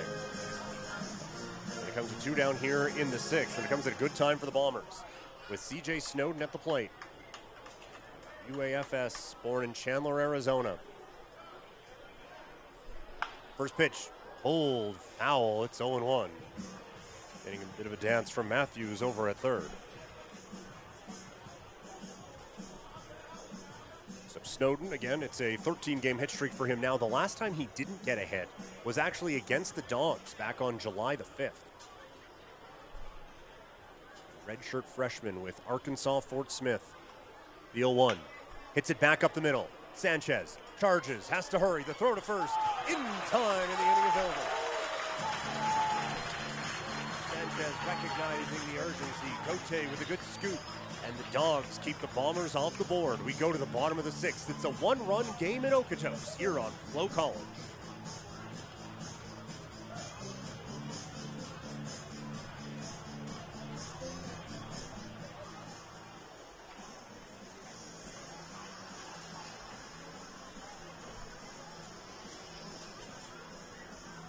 The Okotoks Dawgs would like to extend a very happy birthday and welcome to the following fans joining us at tonight's game.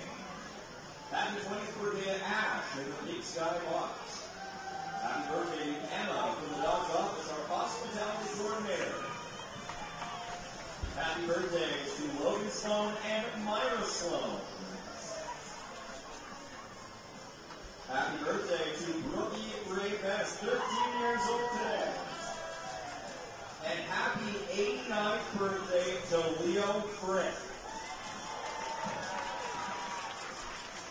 Also, the Dawgs would like to extend a very special welcome to the former radio voice of the Montreal Expos, Bart Daly.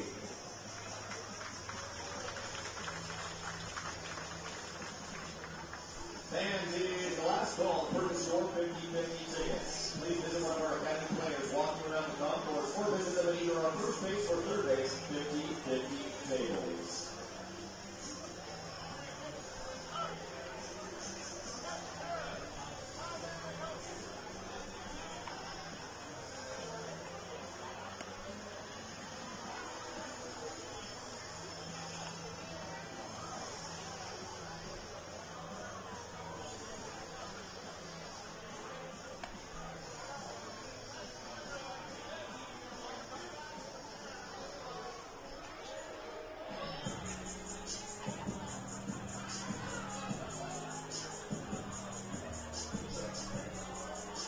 Now batting the left fielder, number 12, Zane Scansey. Zane Scansey will lead things off for the Dawgs in the bottom of the 6th inning. Still just a 1-0 ball game here in Okotoks. Walters back out there. Have to really appreciate the job he has done today, as that pitch is in for a strike. It's 0-1. Talking about how great the Dawgs pitchers have been, Walters has been equal to the test with just 1 hit so far. It's just that hit went very far. The 0-1. In for a strike, and it's 0-2. Now, the Dawgs have had a couple base runners, as a couple batters have been hit, and a couple of walks as well. The only hit of the ball game coming in the 2nd inning. Scansey behind here, 0-2. The pitch misses outside. It's 1-2. It'll be Scansey, Eisman, and Croson up for the Dawgs. They hope a few more after that. 1-2 from Walters out of Castle Rock, Colorado. Skied in the air over on the right side. That one is a mile foul, and we'll do it again.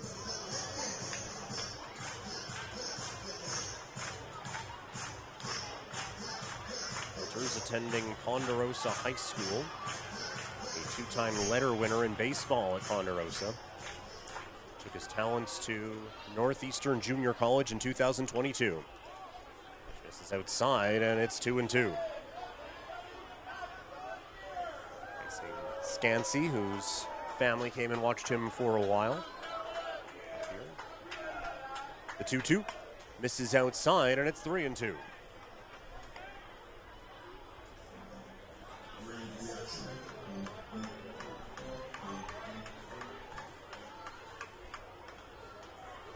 Full count pitch to the big righty. Takes. Strike 3 called. Scansey in disagreement with our home plate umpire tonight, Marcel Bruce. And that conversation extends a little bit as Scansey rather obviously thought that was ball 4. Instead, it's a strikeout and there's one away. Scansey doesn't strike out a ton, just 21 times now this season in 36 games. It's the backwards K for him. And it'll be Barry Eisman up the plate. Tough start to the inning for the Dawgs. Eisman will look to get it on track now. Takes 1-0. Eisman walked in the 3rd inning and is 0 for 1. Reinhardt University, born in Tampa, Florida.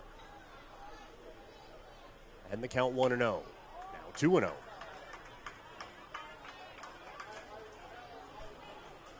Activity down in the Dawgs bullpen. Nothing doing down over on the Brooks side. And the equipment issues continue for the catcher for the Bombers. It's Liam Kirsch. He's had to make a couple changes to the mitt so far tonight. And with that in mind, he's played pretty well back there. Not a whole lot's gotten past him. So now the 2-0 to Eisman. Drills this ball to left field, hooking, and that one is berm bound. Kid just missed a nice catch out there. Now they race after it down to the fence. Isn't stressful or tense at all. It's 2-1. Children barreling at full speed toward a metal fence. That worked out. Better balance than I. So now 2-1 to Eisman. Reinhardt went to Montevallo in 2024. Pulls this to the right. Play made at second. Sliding is Steyert Couture. The throw to first, though, still gets him. And there's 2 away.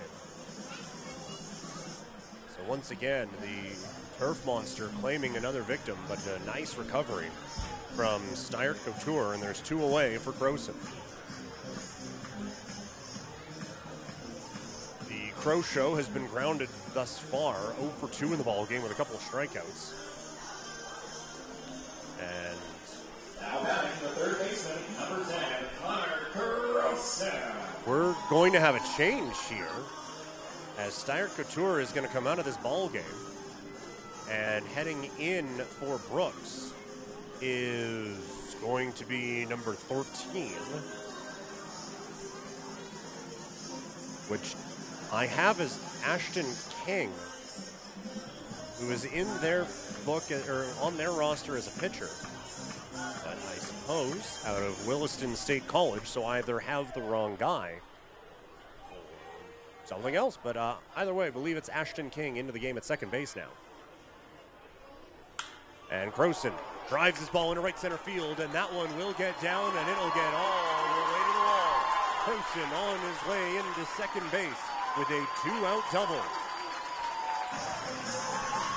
First pitch swinging was Croson, and he puts a charge into that one out to right center field. Some good pop. And now the Dawgs looking for some insurance with 2 away. With Leo Cote up to the plate. Now batting the first baseman, number 46, Leo Cote.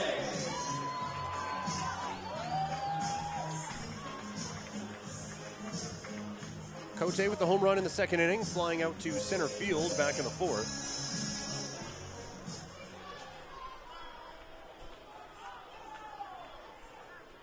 There's a runner in scoring position here with 2 away. First pitch swinging, chops it to the right side. Foul, 0-1.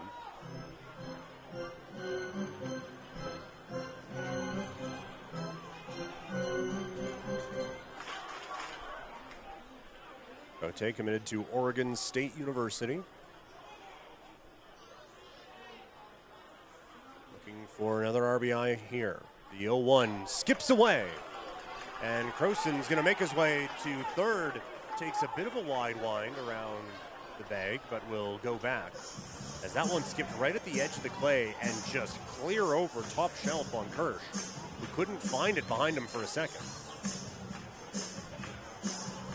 He's doing some maintenance in front of home plate. I think it went I think it landed before that. I think it was more around the lip of the grass. Like, I don't think he threw it 54 feet, but I also don't think it made it to home plate. So a tricky one nonetheless. As Croson now 90 feet away in what would be a very important insurance run here for the Dawgs.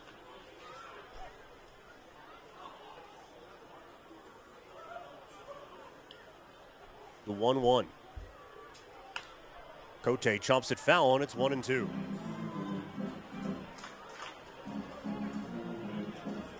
Walters, a fantastic outing for the Bombers as he pitches here in the 6th inning. He has gone 7 1/3. That was his last outing against Sylvan Lake a couple weeks ago.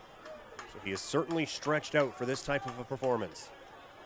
Looking to keep this a 1-run ball game. The 1-2. Cote drives into left field, and that'll get down for a base hit. Croson in to score. Cote rounding first. He will hold up there. It's an RBI single for the Dawgs' first baseman. And some breathing room for Okotoks. It's 2-0 here in the 6th.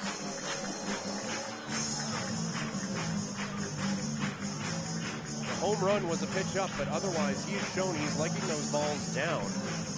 Got one there that he was able to golf into center field. And it's another RBI for Leo Cote and a 2-0 lead for Okotoks.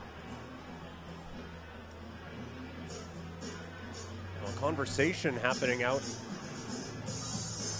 Brooks' coach and our home plate umpire, Marcel Bruce. Another glove change here for Liam Kirsch.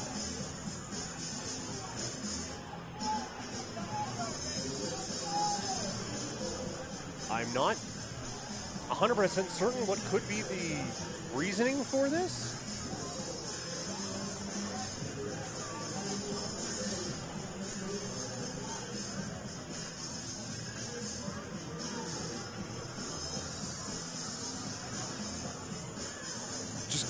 Told the catcher to go out and talk to. I don't know if that was him asking for permission or what, but that it was a line drive to center field. I can't imagine that there was much of a problem with that. So don't know what the issue could be, but it is now a lengthy chat out on the mound with Kirsch and Walters.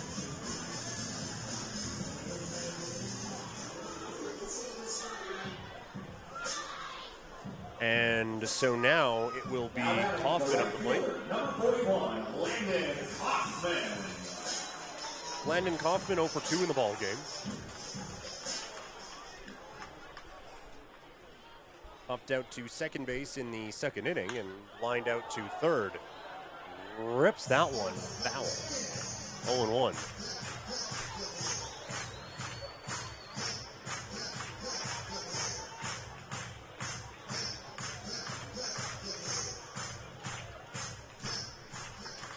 Kaufman committed to the University of Portland.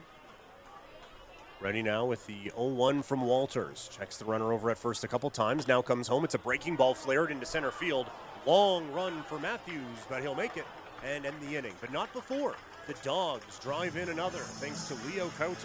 His 2nd RBI of the day has the Dawgs up 2-0 heading to the 7th here on FloCollege.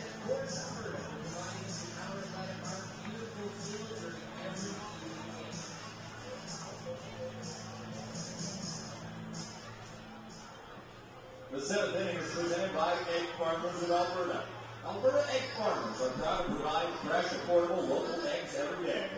Eggs, a nutritional powerhouse with 6 grams of protein that knocks it out of the park. Eggs.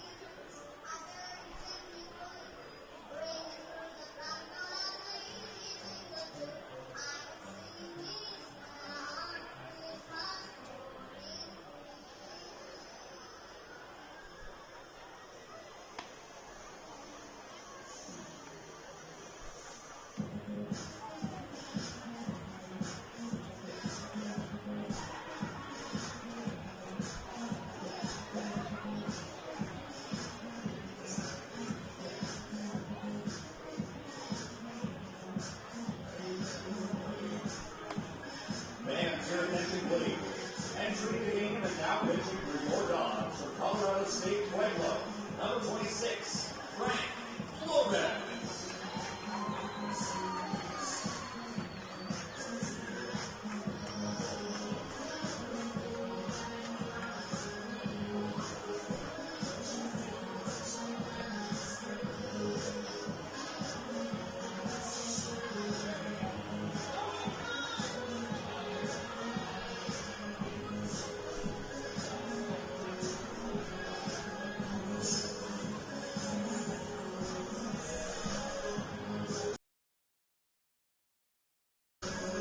Now batting the designated hitter, number 26. Now batting the designated hitter, number 26, Troy Morrow. Troy Morrow leading things off for the Bombers here in the top half of the 7th inning against a new pitcher into the ballgame for the Dawgs. And the first pitch is hit over to the first base side and through for a base hit. Morrow rounding first, heading for second as this ball goes into the right field corner, and Morrow is digging for third. The throw is cut off. It is a stand-up leadoff triple for Troy Morrow. The second triple of the ball game for the Bombers. And they have a runner 90 feet from home to start things off here in the 7th. So a rude welcome into the ballgame for Frank Flores out of Colorado Springs, Colorado, attending the University of Colorado Pueblo. With Liam Kirsch coming up to the plate. Flores 3-2, 6.30 ERA. 20 games pitched this season, 20 innings, 16 strikeouts, 9 walks.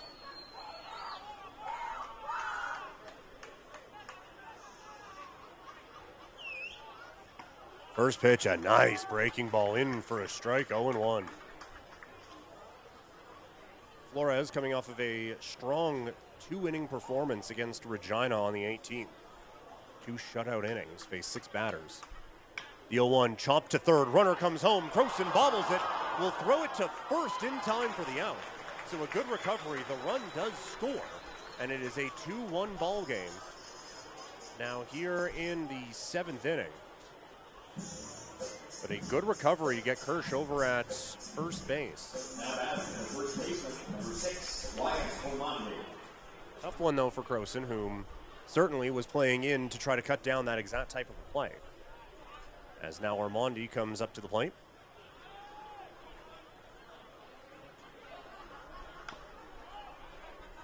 That one chopped foul. It's 0-1.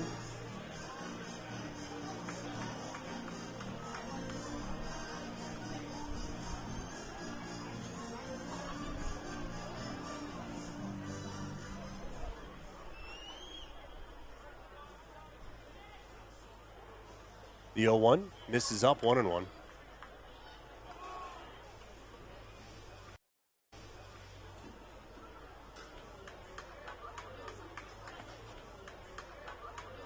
Flores working quickly. That one misses, and it's 2-1.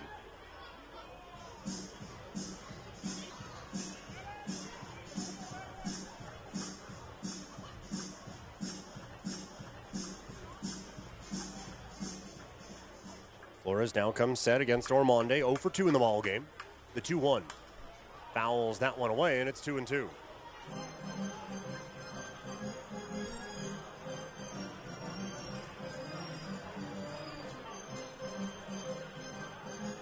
Flores got into 6 games with Colorado Pueblo this year.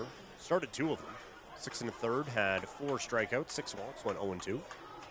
The 2-2 here to Ormonde. That one in on the hands, fouled it back. And we'll do it again at 2-2. Flores, the ERA here a little bit inflated after a tough one against a very good Saskatoon team. Many a pitcher have had problems with Saskatoon this year. You have 5 runs in that game. But around that, it is 3 of 4 scoreless outings. Breaking pitch popped up. Over on the left side, looking up into this very dark sky, is Zane Scansey, who will make the play for out number 2.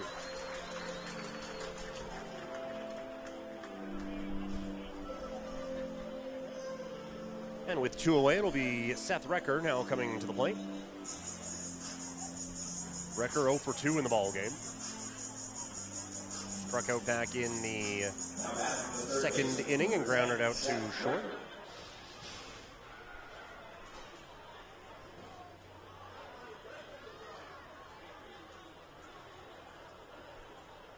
And the pitch. Nice breaking ball. Drops in. It's 0-1. Said it before on here. You can start at bat with a breaking pitch like that. Get it over for a strike. Life is pretty good. See if Flores can follow it up. The 0-1. High and tight. It's 1-1. Bounced off the glove of Logan, and Recker will take a step out to get that heart rate down under 200 now. Quick convo with Logan back there. We've had some good games this season in the WCBL, but Nick Kurtz, a rookie with the Athletics, had one for the ages in Major League Baseball today. About that here in a second. The 1-1. Breaking ball in for a strike. It's 1-2. Kurtz, the 22-year-old rookie with the Athletics, just went 6 for 6 with 4 home runs, 6 runs, and 8 runs batted in against the West leading Astros today. So what a ball game for Kurtz in Major League Baseball. Here in the WCBL, it's 1-2. Missed outside, 2-2. 2-1 the score for the Dawgs here in Okotoks. Bombers getting on the board this inning. Thanks to a triple from Morrow and a RBI ground out from Kirsch.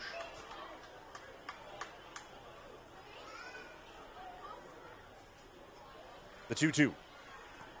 Skips in, and it's 3-2. Good block back there again from Chase Logan. Here against Recker. Has strung together quite a few good games this season.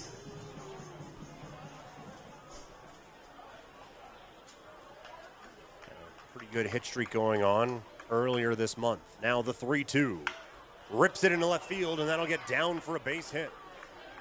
So Seth Recker is aboard for the first time today, and the inning will continue with a 2-out single from the Bombers' third baseman. Bringing up J.R. Bedford to the plate out of Modesto Junior College. Bedford 0 for 2 in the ball game with a couple of Ks. Shortstop, number 5, J.R. Bedford.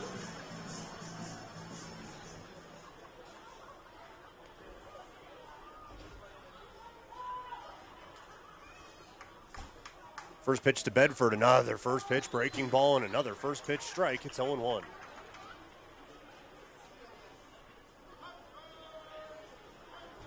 Just nasty, nasty stuff from Flores. Checks the runner at first. Now comes home. The pitch. Another breaking ball, and it's 0-2. Bedford just gave him a look like, come on, man. Why you got to do this? 0 for 2, couple of strikeouts. I don't know why you got to make life so difficult with a couple of filthy breaking balls. Now looks to finish this one off. Checks the runner over at first. The 0-2, swing and a miss, strike 3. Flores confidently walks off the mound with a big strikeout to end the 7th inning, but not before the Bombers cut the lead in half. It's 2-1 heading into the stretch here on FloCollege.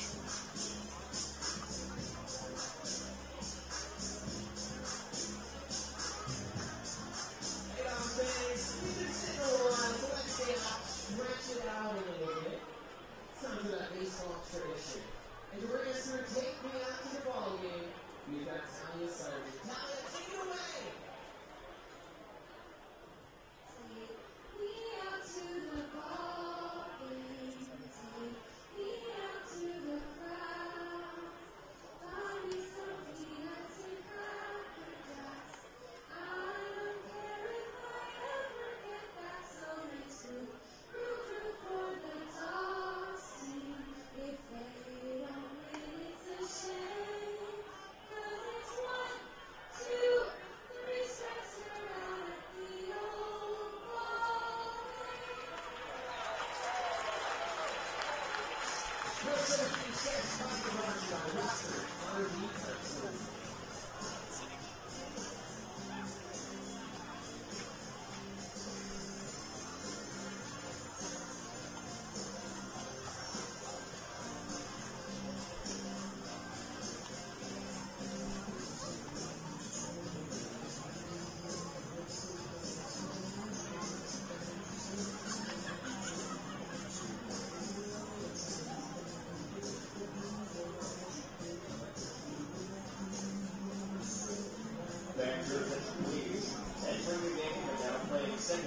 Brooks, number 27, Abdel Bastardo.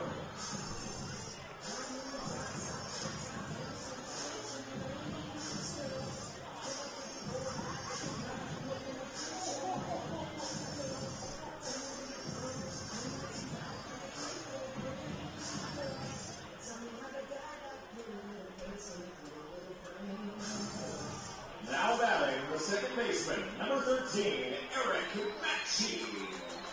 Eric Matchie leading things off here for the Dawgs in the 7th inning. Pitch misses inside 1-0. Bottom of the 7th here in Okotoks. It'll be Matchie, Logan, and Sanchez for the Dawgs. The 1-0. Matchie chops it foul, 1-1. The Dawgs getting some insurance in the bottom half of the 6th inning and showing why that was so important in the top of the 7th after the Morrow triple came around to count.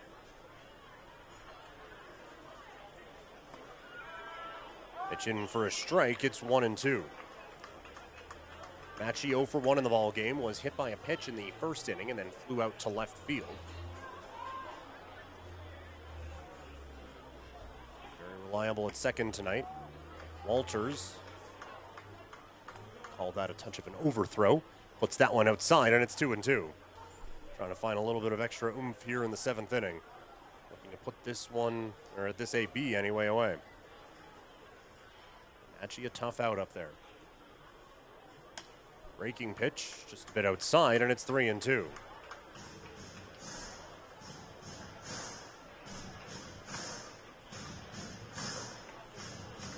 The new second baseman in the ball game now for the Bombers is Abdon Bastardo.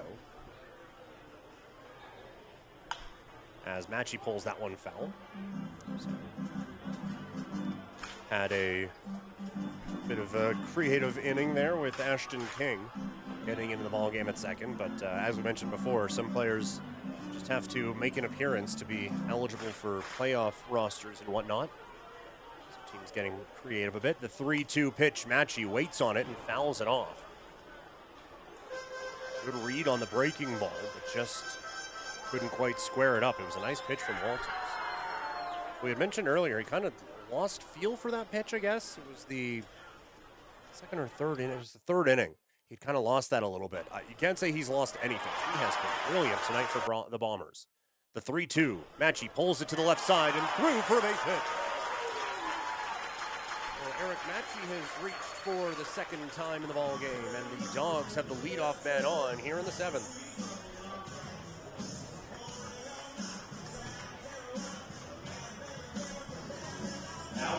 And that'll be Chase Logan up to the dish. Logan 0 for 2 in the ball game, but hit one really, really hard in his last time up. With the fly ball to right field, that was in the 5th. Now here in the 7th. As Matchie taking his lead over at 1st. And he'll square to punt and lays it down on the 3rd base line, but it'll go foul, 0-1. Just about had that perfect, but the 2nd bounce kicked it outside, and it'll be 0-1. Matchie over at 1st, 6 stolen bases this year. And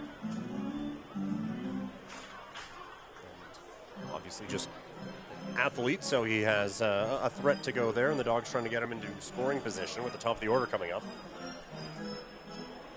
And a conversation now with the young catcher out of Oyen, Alberta. Attending Lynn Benton Community College this year. Hitting .214 with the Dawgs coming into this game. There is a bit of activity now down in the Bombers bullpen.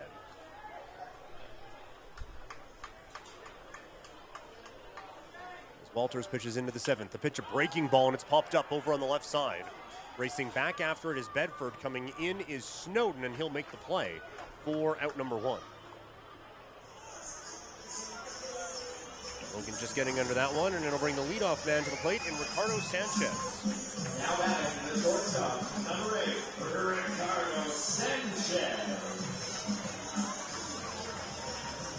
Sanchez 0 for 3 in the ball game. Don't have many of those on the score sheet for him this year. looking again to help out the Dawgs with some insurance. One-run ball game in the 7th inning.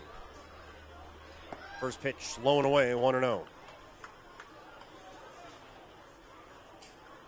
Sanchez hit .320 with the Dawgs a season ago. .406 in the playoffs, had 13 hits, 5 extra base hits. Building some momentum for a good year at Pitt State and then a great year here. Matchy bluffed to start, goes back, it's 2-0. We've seen this Dawgs team be very aggressive on the bases over the years, and that certainly includes this one. See what they do here with a pretty confident contact hitter at the plate. Matchy gets a bit of an extended lead over at first. Walters comes home, the pitch a breaking ball, and it's in for a strike, 2-1. And as a hitter up there, you're just looking for a pitch you can drive, and a breaking ball that just catches the inside corner checks off about none of the boxes that you're looking for. Get that in for a strike, that is confidence. Now, fouled off, and it's 2-2.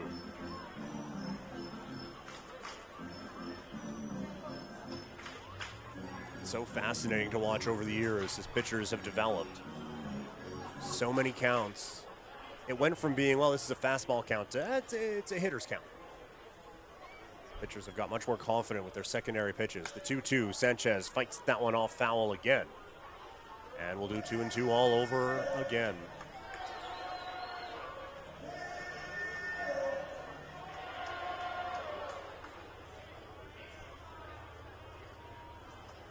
Sanchez recently having a 7-game hit streak coming to a close. So a pretty lengthy RBI run as well. The 2-2, Matchy not going. The pitch, a breaking ball, and that didn't miss by a whole lot. It's 3-2. I believe that might be one of those ones where it enters the catcher's glove and where he can have it set would be a strike, but by the time it crossed home plate, it still hadn't got down into the strike zone. 3-2, Matchy was going, and they got him. Matchy's first movement was towards second base. A quick move from the righty Walters. A perfect throw and a great tag made by Ormondi. And they get a big second out here.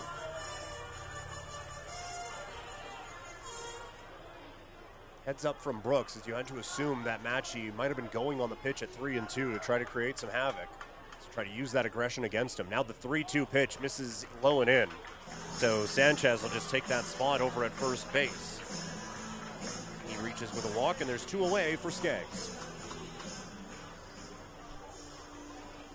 Now batting the center fielder, number 3, Jake Skaggs. Skaggs, the Pitt State University teammate of Sanchez, is 0 for 1 on the day. He was hit by a pitch in the first, walked in the third, and then flew out to left field in the 5th inning. A meeting on the mound of discussion how to deal with this. Sanchez, good speed over at first base. Has 11 stolen bases this year.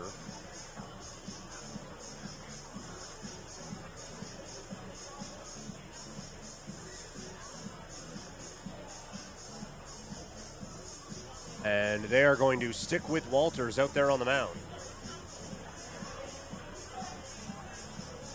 He has been excellent so far in this game. He'll look to close out the 7th inning here against Skaggs. Again, 0 for 1. Scansey waits on deck.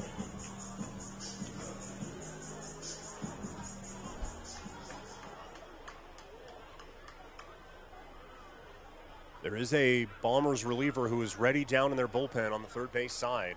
But this one belongs to Walters. First pitch. Big swing and a miss from Skaggs, and it's 0-1. There is activity down in the Dawgs bullpen as well.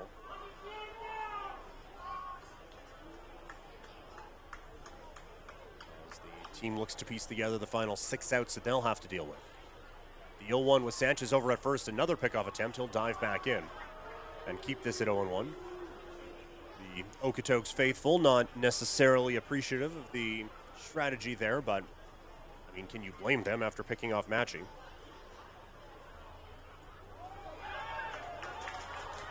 The throwdown, stolen base for Sanchez. Got a Good break on that one. The pitch was a ball, and it is 1-1, and the Dawgs now have a runner in scoring position with 2 away on another steal from Ricardo Sanchez.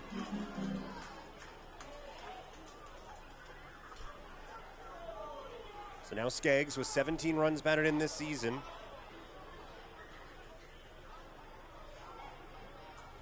Looking to add another and give the Dawgs a bit more breathing room. The pitch misses outside. It's 2-1. Okotoks with the run on a home run from Leo Cote in the second and an RBI single in the 6th inning. Now here in the 7th, up by a run. Top of the order up. Sanchez getting a good lead at second base. Walters checking him a few times. And time is called right as Walters was about to come home.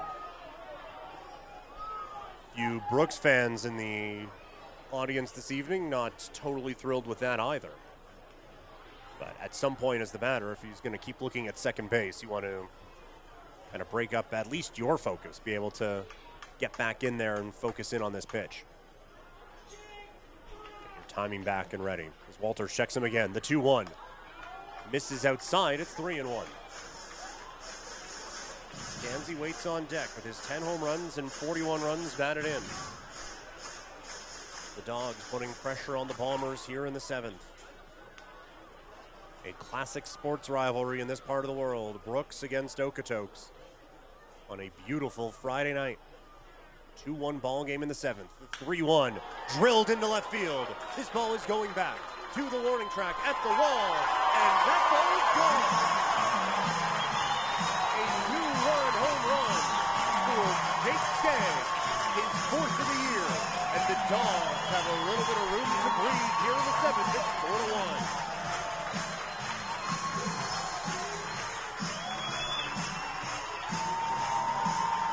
Great battle up at home plate for Skaggs. Gets a pitch he can drive, and he did not miss. 2nd home run of the ball game for the Dawgs. And the lead now 4-1 here in the 7th inning. Now batting the left fielder, number 12, Zane Scansey. That brings Zane Scansey to the plate, 0 for 3 in the night.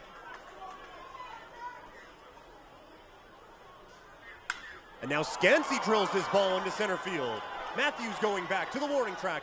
At the wall, he leaps and he makes the play. Scansey hit that about as far as you can without being able to get a hit in this ballpark. A great play by Matthews ends the inning, but not before the Dawgs get 2 more on a home run from Skaggs. We go to the 8th here at Siemens Stadium. It is a 4-1 Okotoks lead. $1,277.50 today. $1,200 owed to a C ticket. It's a C ticket today. 12902. That's a C 12902. 12902. That is your ticket number. Congratulations. $1,277 seems yours. You can claim your winnings at the Dawgs office. Thank you for supporting Dawgs Baseball. We do post that number on social media after every game.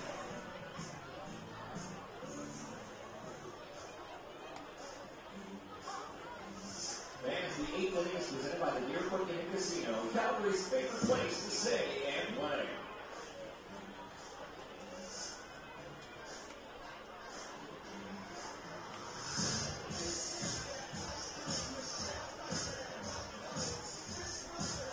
Fans, your attention please. Entering the name and now pitching for the Dawgs, number 33, Emmanuel.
Top half of the 8th inning here at Siemens Stadium in Okotoks. Dawgs now with a 4-1 lead over the Bombers. Welcome back to Okotoks, everyone. Peter Klein hanging out with you on a Friday night. New pitcher into the ballgame for the Dawgs is Reed Madariaga out of Oahu, Hawaii, attending Seattle University. This is his second appearance of the season. It will likely last longer than his first. Second baseman, number 27, Abdon Bastardo. And a new, or first at bat, I guess, for Abdon Bastardo. But for Dariaga, he has pitched in 1/3 of an inning this year for the Dawgs, walked one, he's faced two batters. First pitch misses up and away, 1-0. It'll be Bastardo here, then back to the top of the order for the Bombers, who now find themselves down by 3. 1-0 swing and a miss, and a big one there from Bastardo. Morton Brooks, uncommitted right now, hitting 179 this year with 3 runs batted in. 2 of those RBI came against the Dawgs on July 2nd. The 1-1. In for a strike, it's 1-2.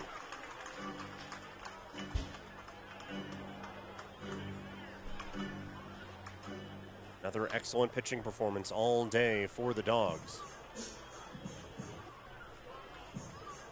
And that pitch fouled back, and we'll do 1-2 all over again.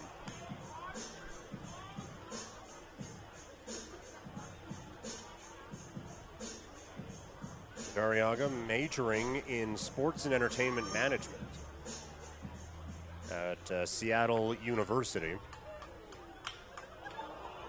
And that pitch is drilled into right field. Long run over for Kaufman, and he's going to make the play.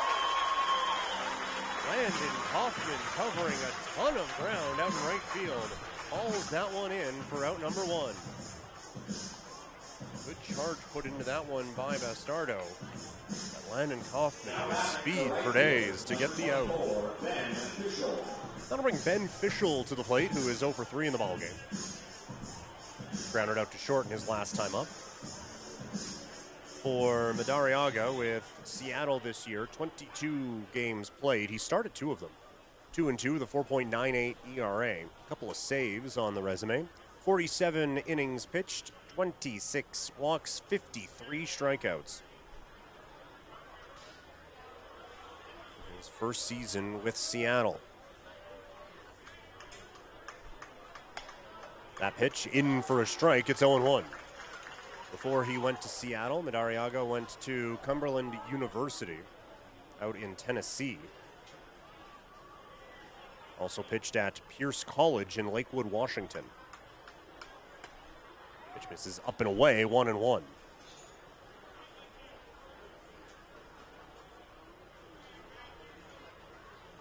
Also attended Mililani High School out in Hawaii. Apologies if I butchered the pronunciation on that. The 1-1. That one misses inside, 2-1. For Fischel, the all-star season for him at 350, so not a whole lot of games like this at 0 for 3. 305 with the Columbia University Lions this year. Trying to get the party started for the Bombers here in the 8th. And that one hits the outside corner. It's 2-2. Maybe a bit of framework there from Chase Logan. The count is now even.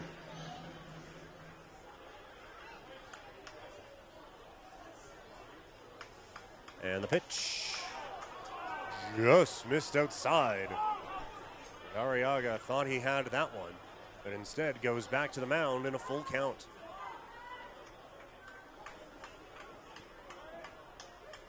Three and 2.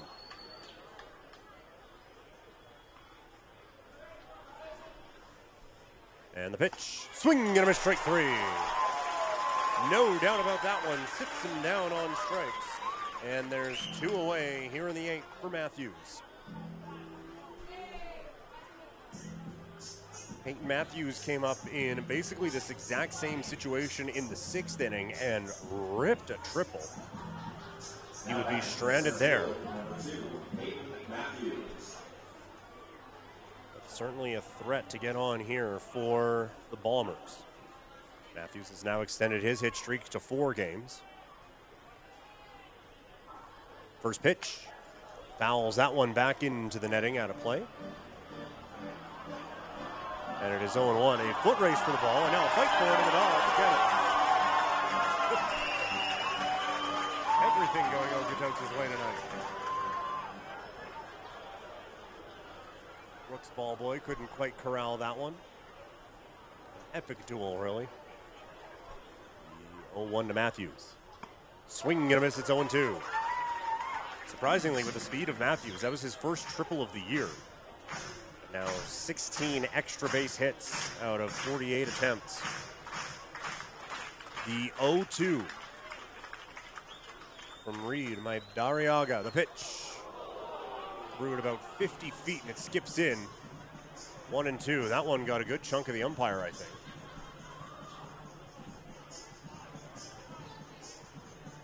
And so our home plate umpire, Marcel Bruce, will walk it off a little bit, and now seems like a pretty good time to try to get some baseballs back. So the count will be 1-2 to Peyton Matthews, born in Chicago, Illinois. Played with Brooks a season ago, hit .279 with 4 home runs, 24 runs batted in. Added 29 steals. He's up to 16 stolen bases this season. Now the count 1-2. The pitch.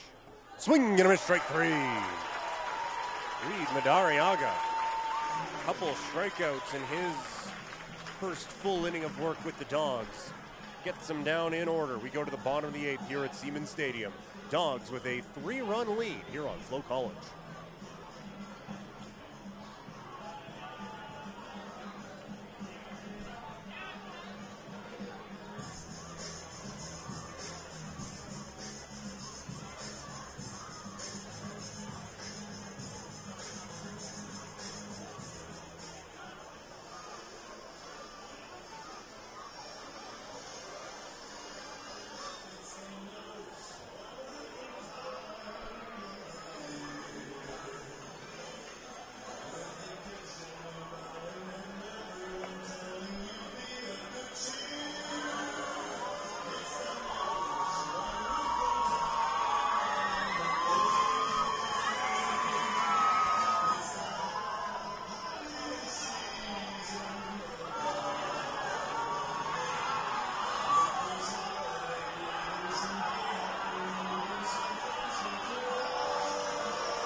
Barry Eisman leading things off here in the bottom of the 8th inning. Dawgs up 4-1 here on FloCollege. Peter Klein back with you on this Friday night. The Eisman, Croson, and Cote for the Dawgs. Up 4-1, facing a new pitcher into the ballgame. Luis Gallardo out on the mound. First pitch misses inside, 1-0. Gallardo, no decisions so far this year, hitting with an ERA, so 10.50. 12 games this season, 1 save. 12 innings pitched, 6 strikeouts, 10 walks. The 1-0 misses low, and it's 2-0. Gallardo's last outing came against Energy City on the 13th. Went an inning, giving up 3 runs. 2 of them were earned. Couple hits, couple walks. 2-0 to Eisman, who is 0 for 2 in the ball game. That one misses low 3-0. Eisman walked in the 3rd inning. Grounded out to 2nd in his last at bat. Dawgs DH well ahead in this count at 3-0. And once again, the equipment problems continuing for Liam Kirsch, who has had to mix and match with gloves and masks and everything tonight. They have found the magic sauce here.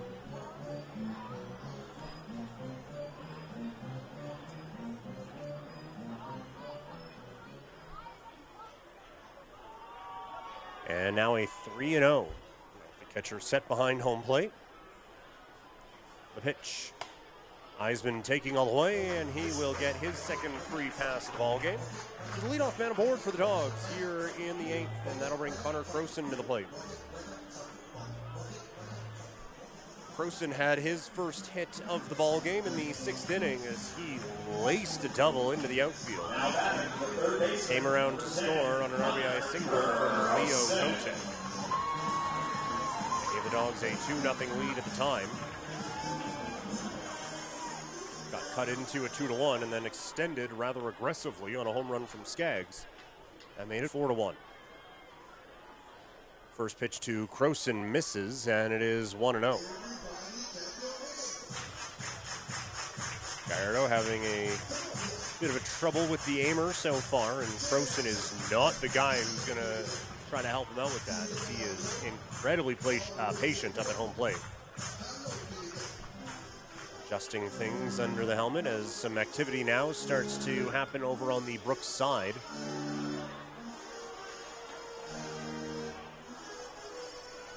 Also activity down in the Dawgs bullpen as they look to get ready for the 9th inning. What will be the score when we get there? Eisman with a conservative lead at first. The 1-0. Croson rips it to third, knocked down by Recker and caught. What a play. He then bobbles it. Somebody's out. They're going to say it is Croson who is out.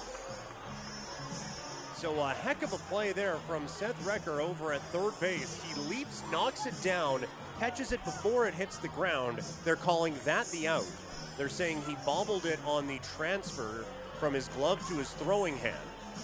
So it'll be Eisman staying over at first base, and a heck of a play on Croson for the out.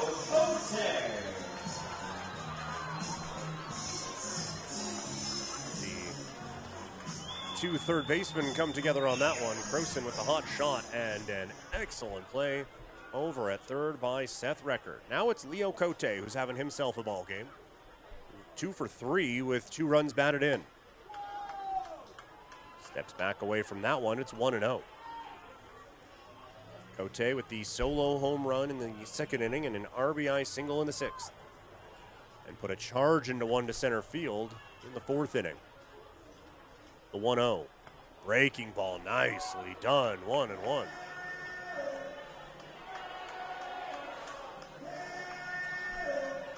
Cote with look out of. Okay, yeah, heck of a pitch. Just got to tip your cap sometimes. The 1-1. Another breaking ball. That one missed outside. And it's 2-1.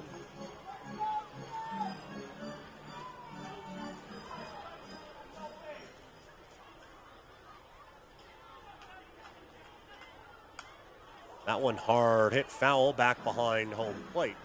And it'll be 2-2. Dawgs up 4-1. Due up in the 9th inning for the Bombers. It's some of the guys you'd want. Snowden, Morrow, and Kirsch.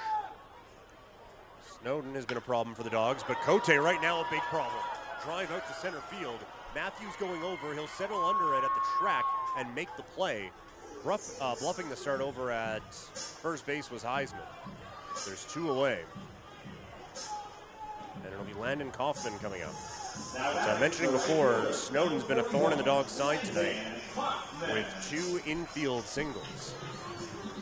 Morrow tripled and scored in his last at-bat, and Kirsch was the one to drive him in. The Dawgs would love to find a way to get Eisman from first to home. And it'll be Kaufman trying to do that. Couple hard hit balls for Landon Kaufman today as he watches that breaking ball drop in at 0-1. Kaufman popped out to second base in the second inning, but then a hard line drive to Seth Recker. We have a pretty good example of what happens when you do that. Catch was made there, and then he hit it pretty hard to center field as well. Trying to get aboard for his first hit of the season. The 0-1. Another breaking ball misses inside. Eisman with a delayed steal, and he's going to get there without a throw. He wasn't breaking at all when that pitch was thrown. And basically, as it was about 3/4 of the way to the plate, he just started running for second, and nobody picked it up. So now another insurance marker for the Dawgs, potentially in scoring position, as time was called.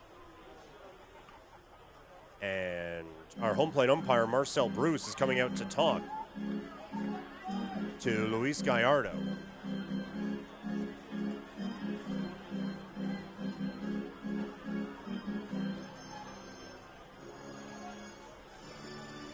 Not exactly certain what the issue was, but it definitely had a quick resolution.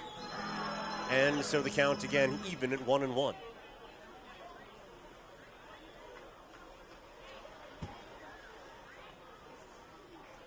Long look in from Gallardo. The 1-1 to Kaufman. Takes that one up and away, and it's 2-1. Dawgs right fielder, a couple very good plays out in right today, looking to extend this inning. Eric Matchey over on deck.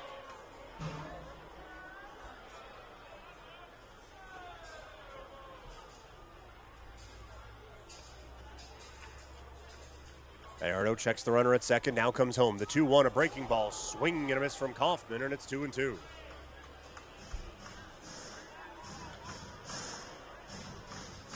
A big cut there from Kaufman. Tell me that maybe he was geared up for a pitch inside and saw a breaking ball that was there, and a big cut through. So now 2-2. Pitch chopped over to the left side. Charging it is Recker. He's going to have a tough play. It's a heck of a bare hand, but they're not going to get him. Landon Kaufman beats it out over on the first base side. They give him a hit. It's his first of the year, and the Dawgs have runners on the corners here in the 8th. And a chance now for Eric Matchey to extend the Dawgs' lead with another run potentially 90 feet away. Matchey with a single in his last at bat, making him 1 for 2 in the ballgame.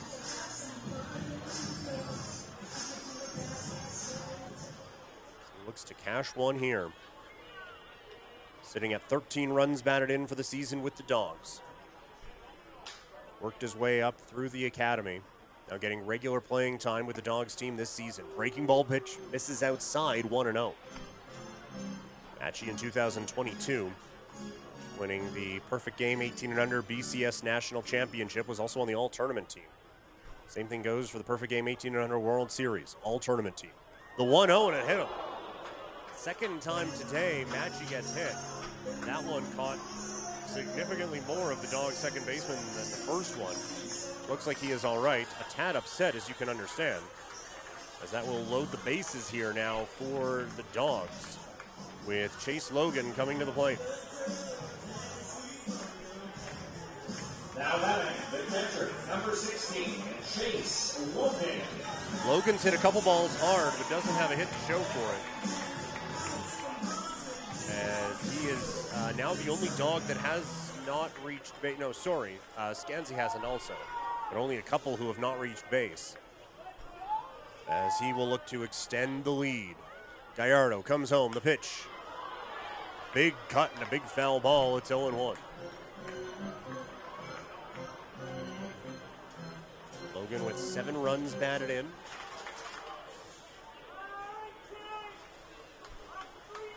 Had one of those against Brooks on Canada Day when he went 3 for 5. The 0-1 skied out to right field. Long run for Fischel toward the line. He will make the catch and end the inning.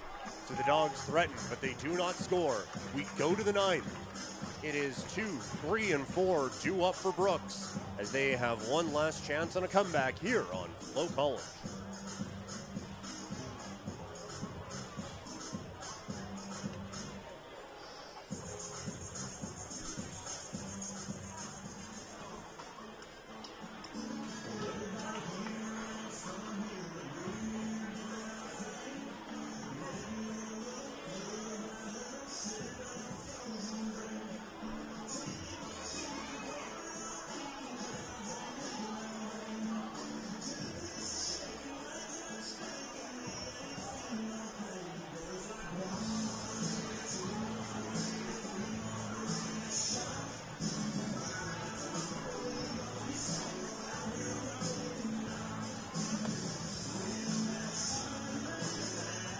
Thanks, your attention please. Entering the game and now pitching for the Dawgs from the University of Colorado Pueblo, number 31, Alex Oliver.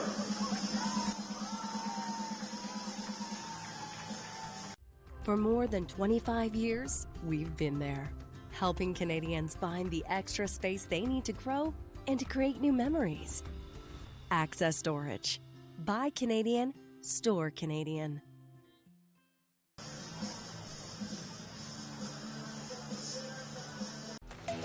The live sports experience is changing. Teams and facilities are under pressure to provide online and in-venue entertainment. IKS Live has the right team to deliver. We provide service across North America and produce the best fan experience, in the seats or streaming to you.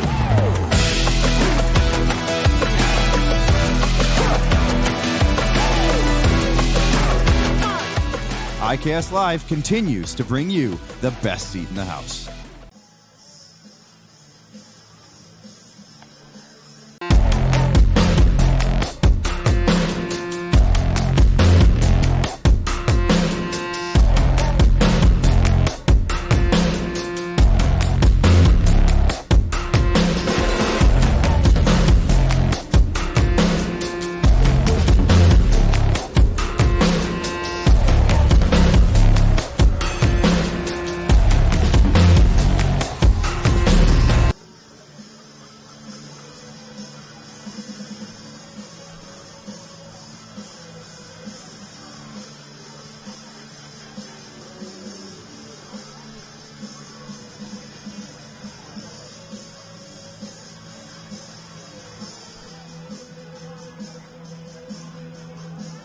New pitcher into the ball game as we go to the ninth inning here at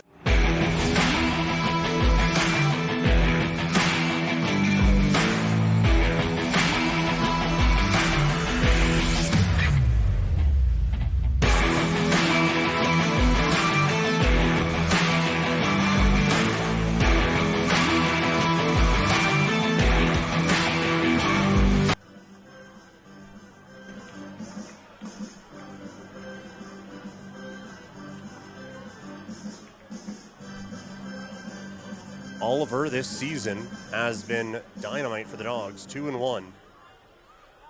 He has 2 saves, 4.95 ERA, 20 innings pitched, 18 strikeouts, just 2 walks. That pitch misses up and in, it's 1-1. Oliver pitching in the game on the 23rd against Sylvan Lake, went a third of an inning, faced 2 batters. The 1-1. Big swing and a miss, and it's 1-2. Oliver's last save came in a 2-inning performance against Fort McMurray. Gave up 2 hits, but struck out 2 of the 8 that he faced. Put away that win over the Giants. We're having some trouble with the out-of-town scoreboard tonight, but according to a Snapchat conversation with Dustin Forbes in Lethbridge, as a breaking ball got him, strike 3. Making the way down to first base, they will make it official on the throw, and there's 1 away here in the ninth. So some more good news from the Dawgs on their scoreboard, as well as the one out in Lethbridge from Dustin Forbes, their great play-by-play guy out in Lethbridge. It is 6-4 for the Giants out in Lethbridge as they take on Fort McMurray tonight. 6-4 Giants going to the 8th inning. So a chance for the Dawgs to extend their lead here in the West Division if they can get through the next 2. First, it's Morrow with one away.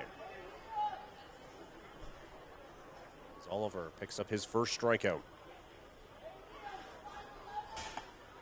In for a strike, it's 0-1. Oliver had 17 strikeouts in 19 1/3 innings with Colorado Pueblo University this year.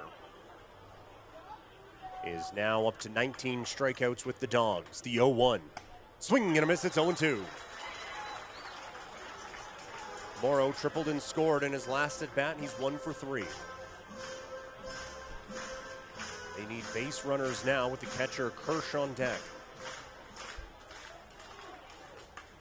Oliver comes set with the 0-2.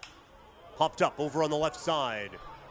Croson racing over. He's running out of room, and he's not going to get there. It just skims up against the fence. And Croson will let that be a souvenir for someone off in the berm. So it's 0-2.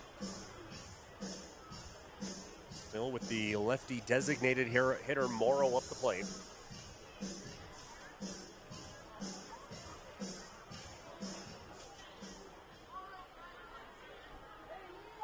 Had a couple of good games against the Dawgs this year. Homer against them on the second. Just looking to get on here. Oliver would rather that not happen. The pitch, check swing. Did he go around? Yes, he did. Strike 3, and there's 2 away in the ninth.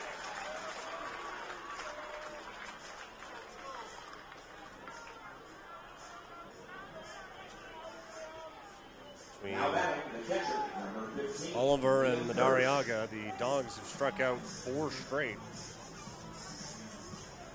You include Flores into the conversation.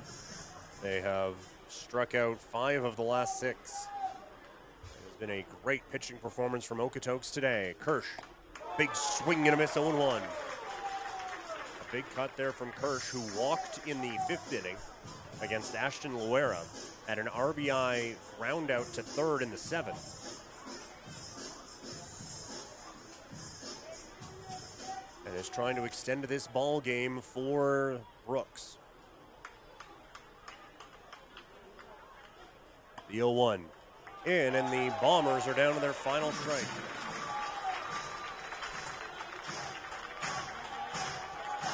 Siemens Stadium comes alive again as the Dawgs look to put another one away here at home. Oliver readies now with the 0-2. Swing and a miss, strike 3, and that's the ball game. The Okotoks Dawgs bounce back with a 4-1 win here this evening at Siemens Stadium as they continue to push that lead in the West Division. A couple of big hits early on with Leo Cote with the home run, and then an RBI single giving them some insurance they would not look back from. And some fantastic pitching performances from Okotoks here this evening. Ryan Remdes showing how he got a perfect game in Portland earlier this year. Ashton Loera throwing some heat coming in behind him. And then Tucker, Flores, Madariaga, and Oliver shut the door from there. Dawgs pick up the win with 4 runs on 6 hits, no errors. The Bombers fall with 1 run on 5 hits with no errors. These two teams will play again tomorrow here at Siemens Stadium in Okotoks. It'll be the Teddy Bear Toss game in Okotoks. You'll be able to catch it here on FloCollege. My name is Peter Klein. Thank you so much for making us a part of your Friday night. We will talk to you all tomorrow. Have a great rest of your evening, everybody.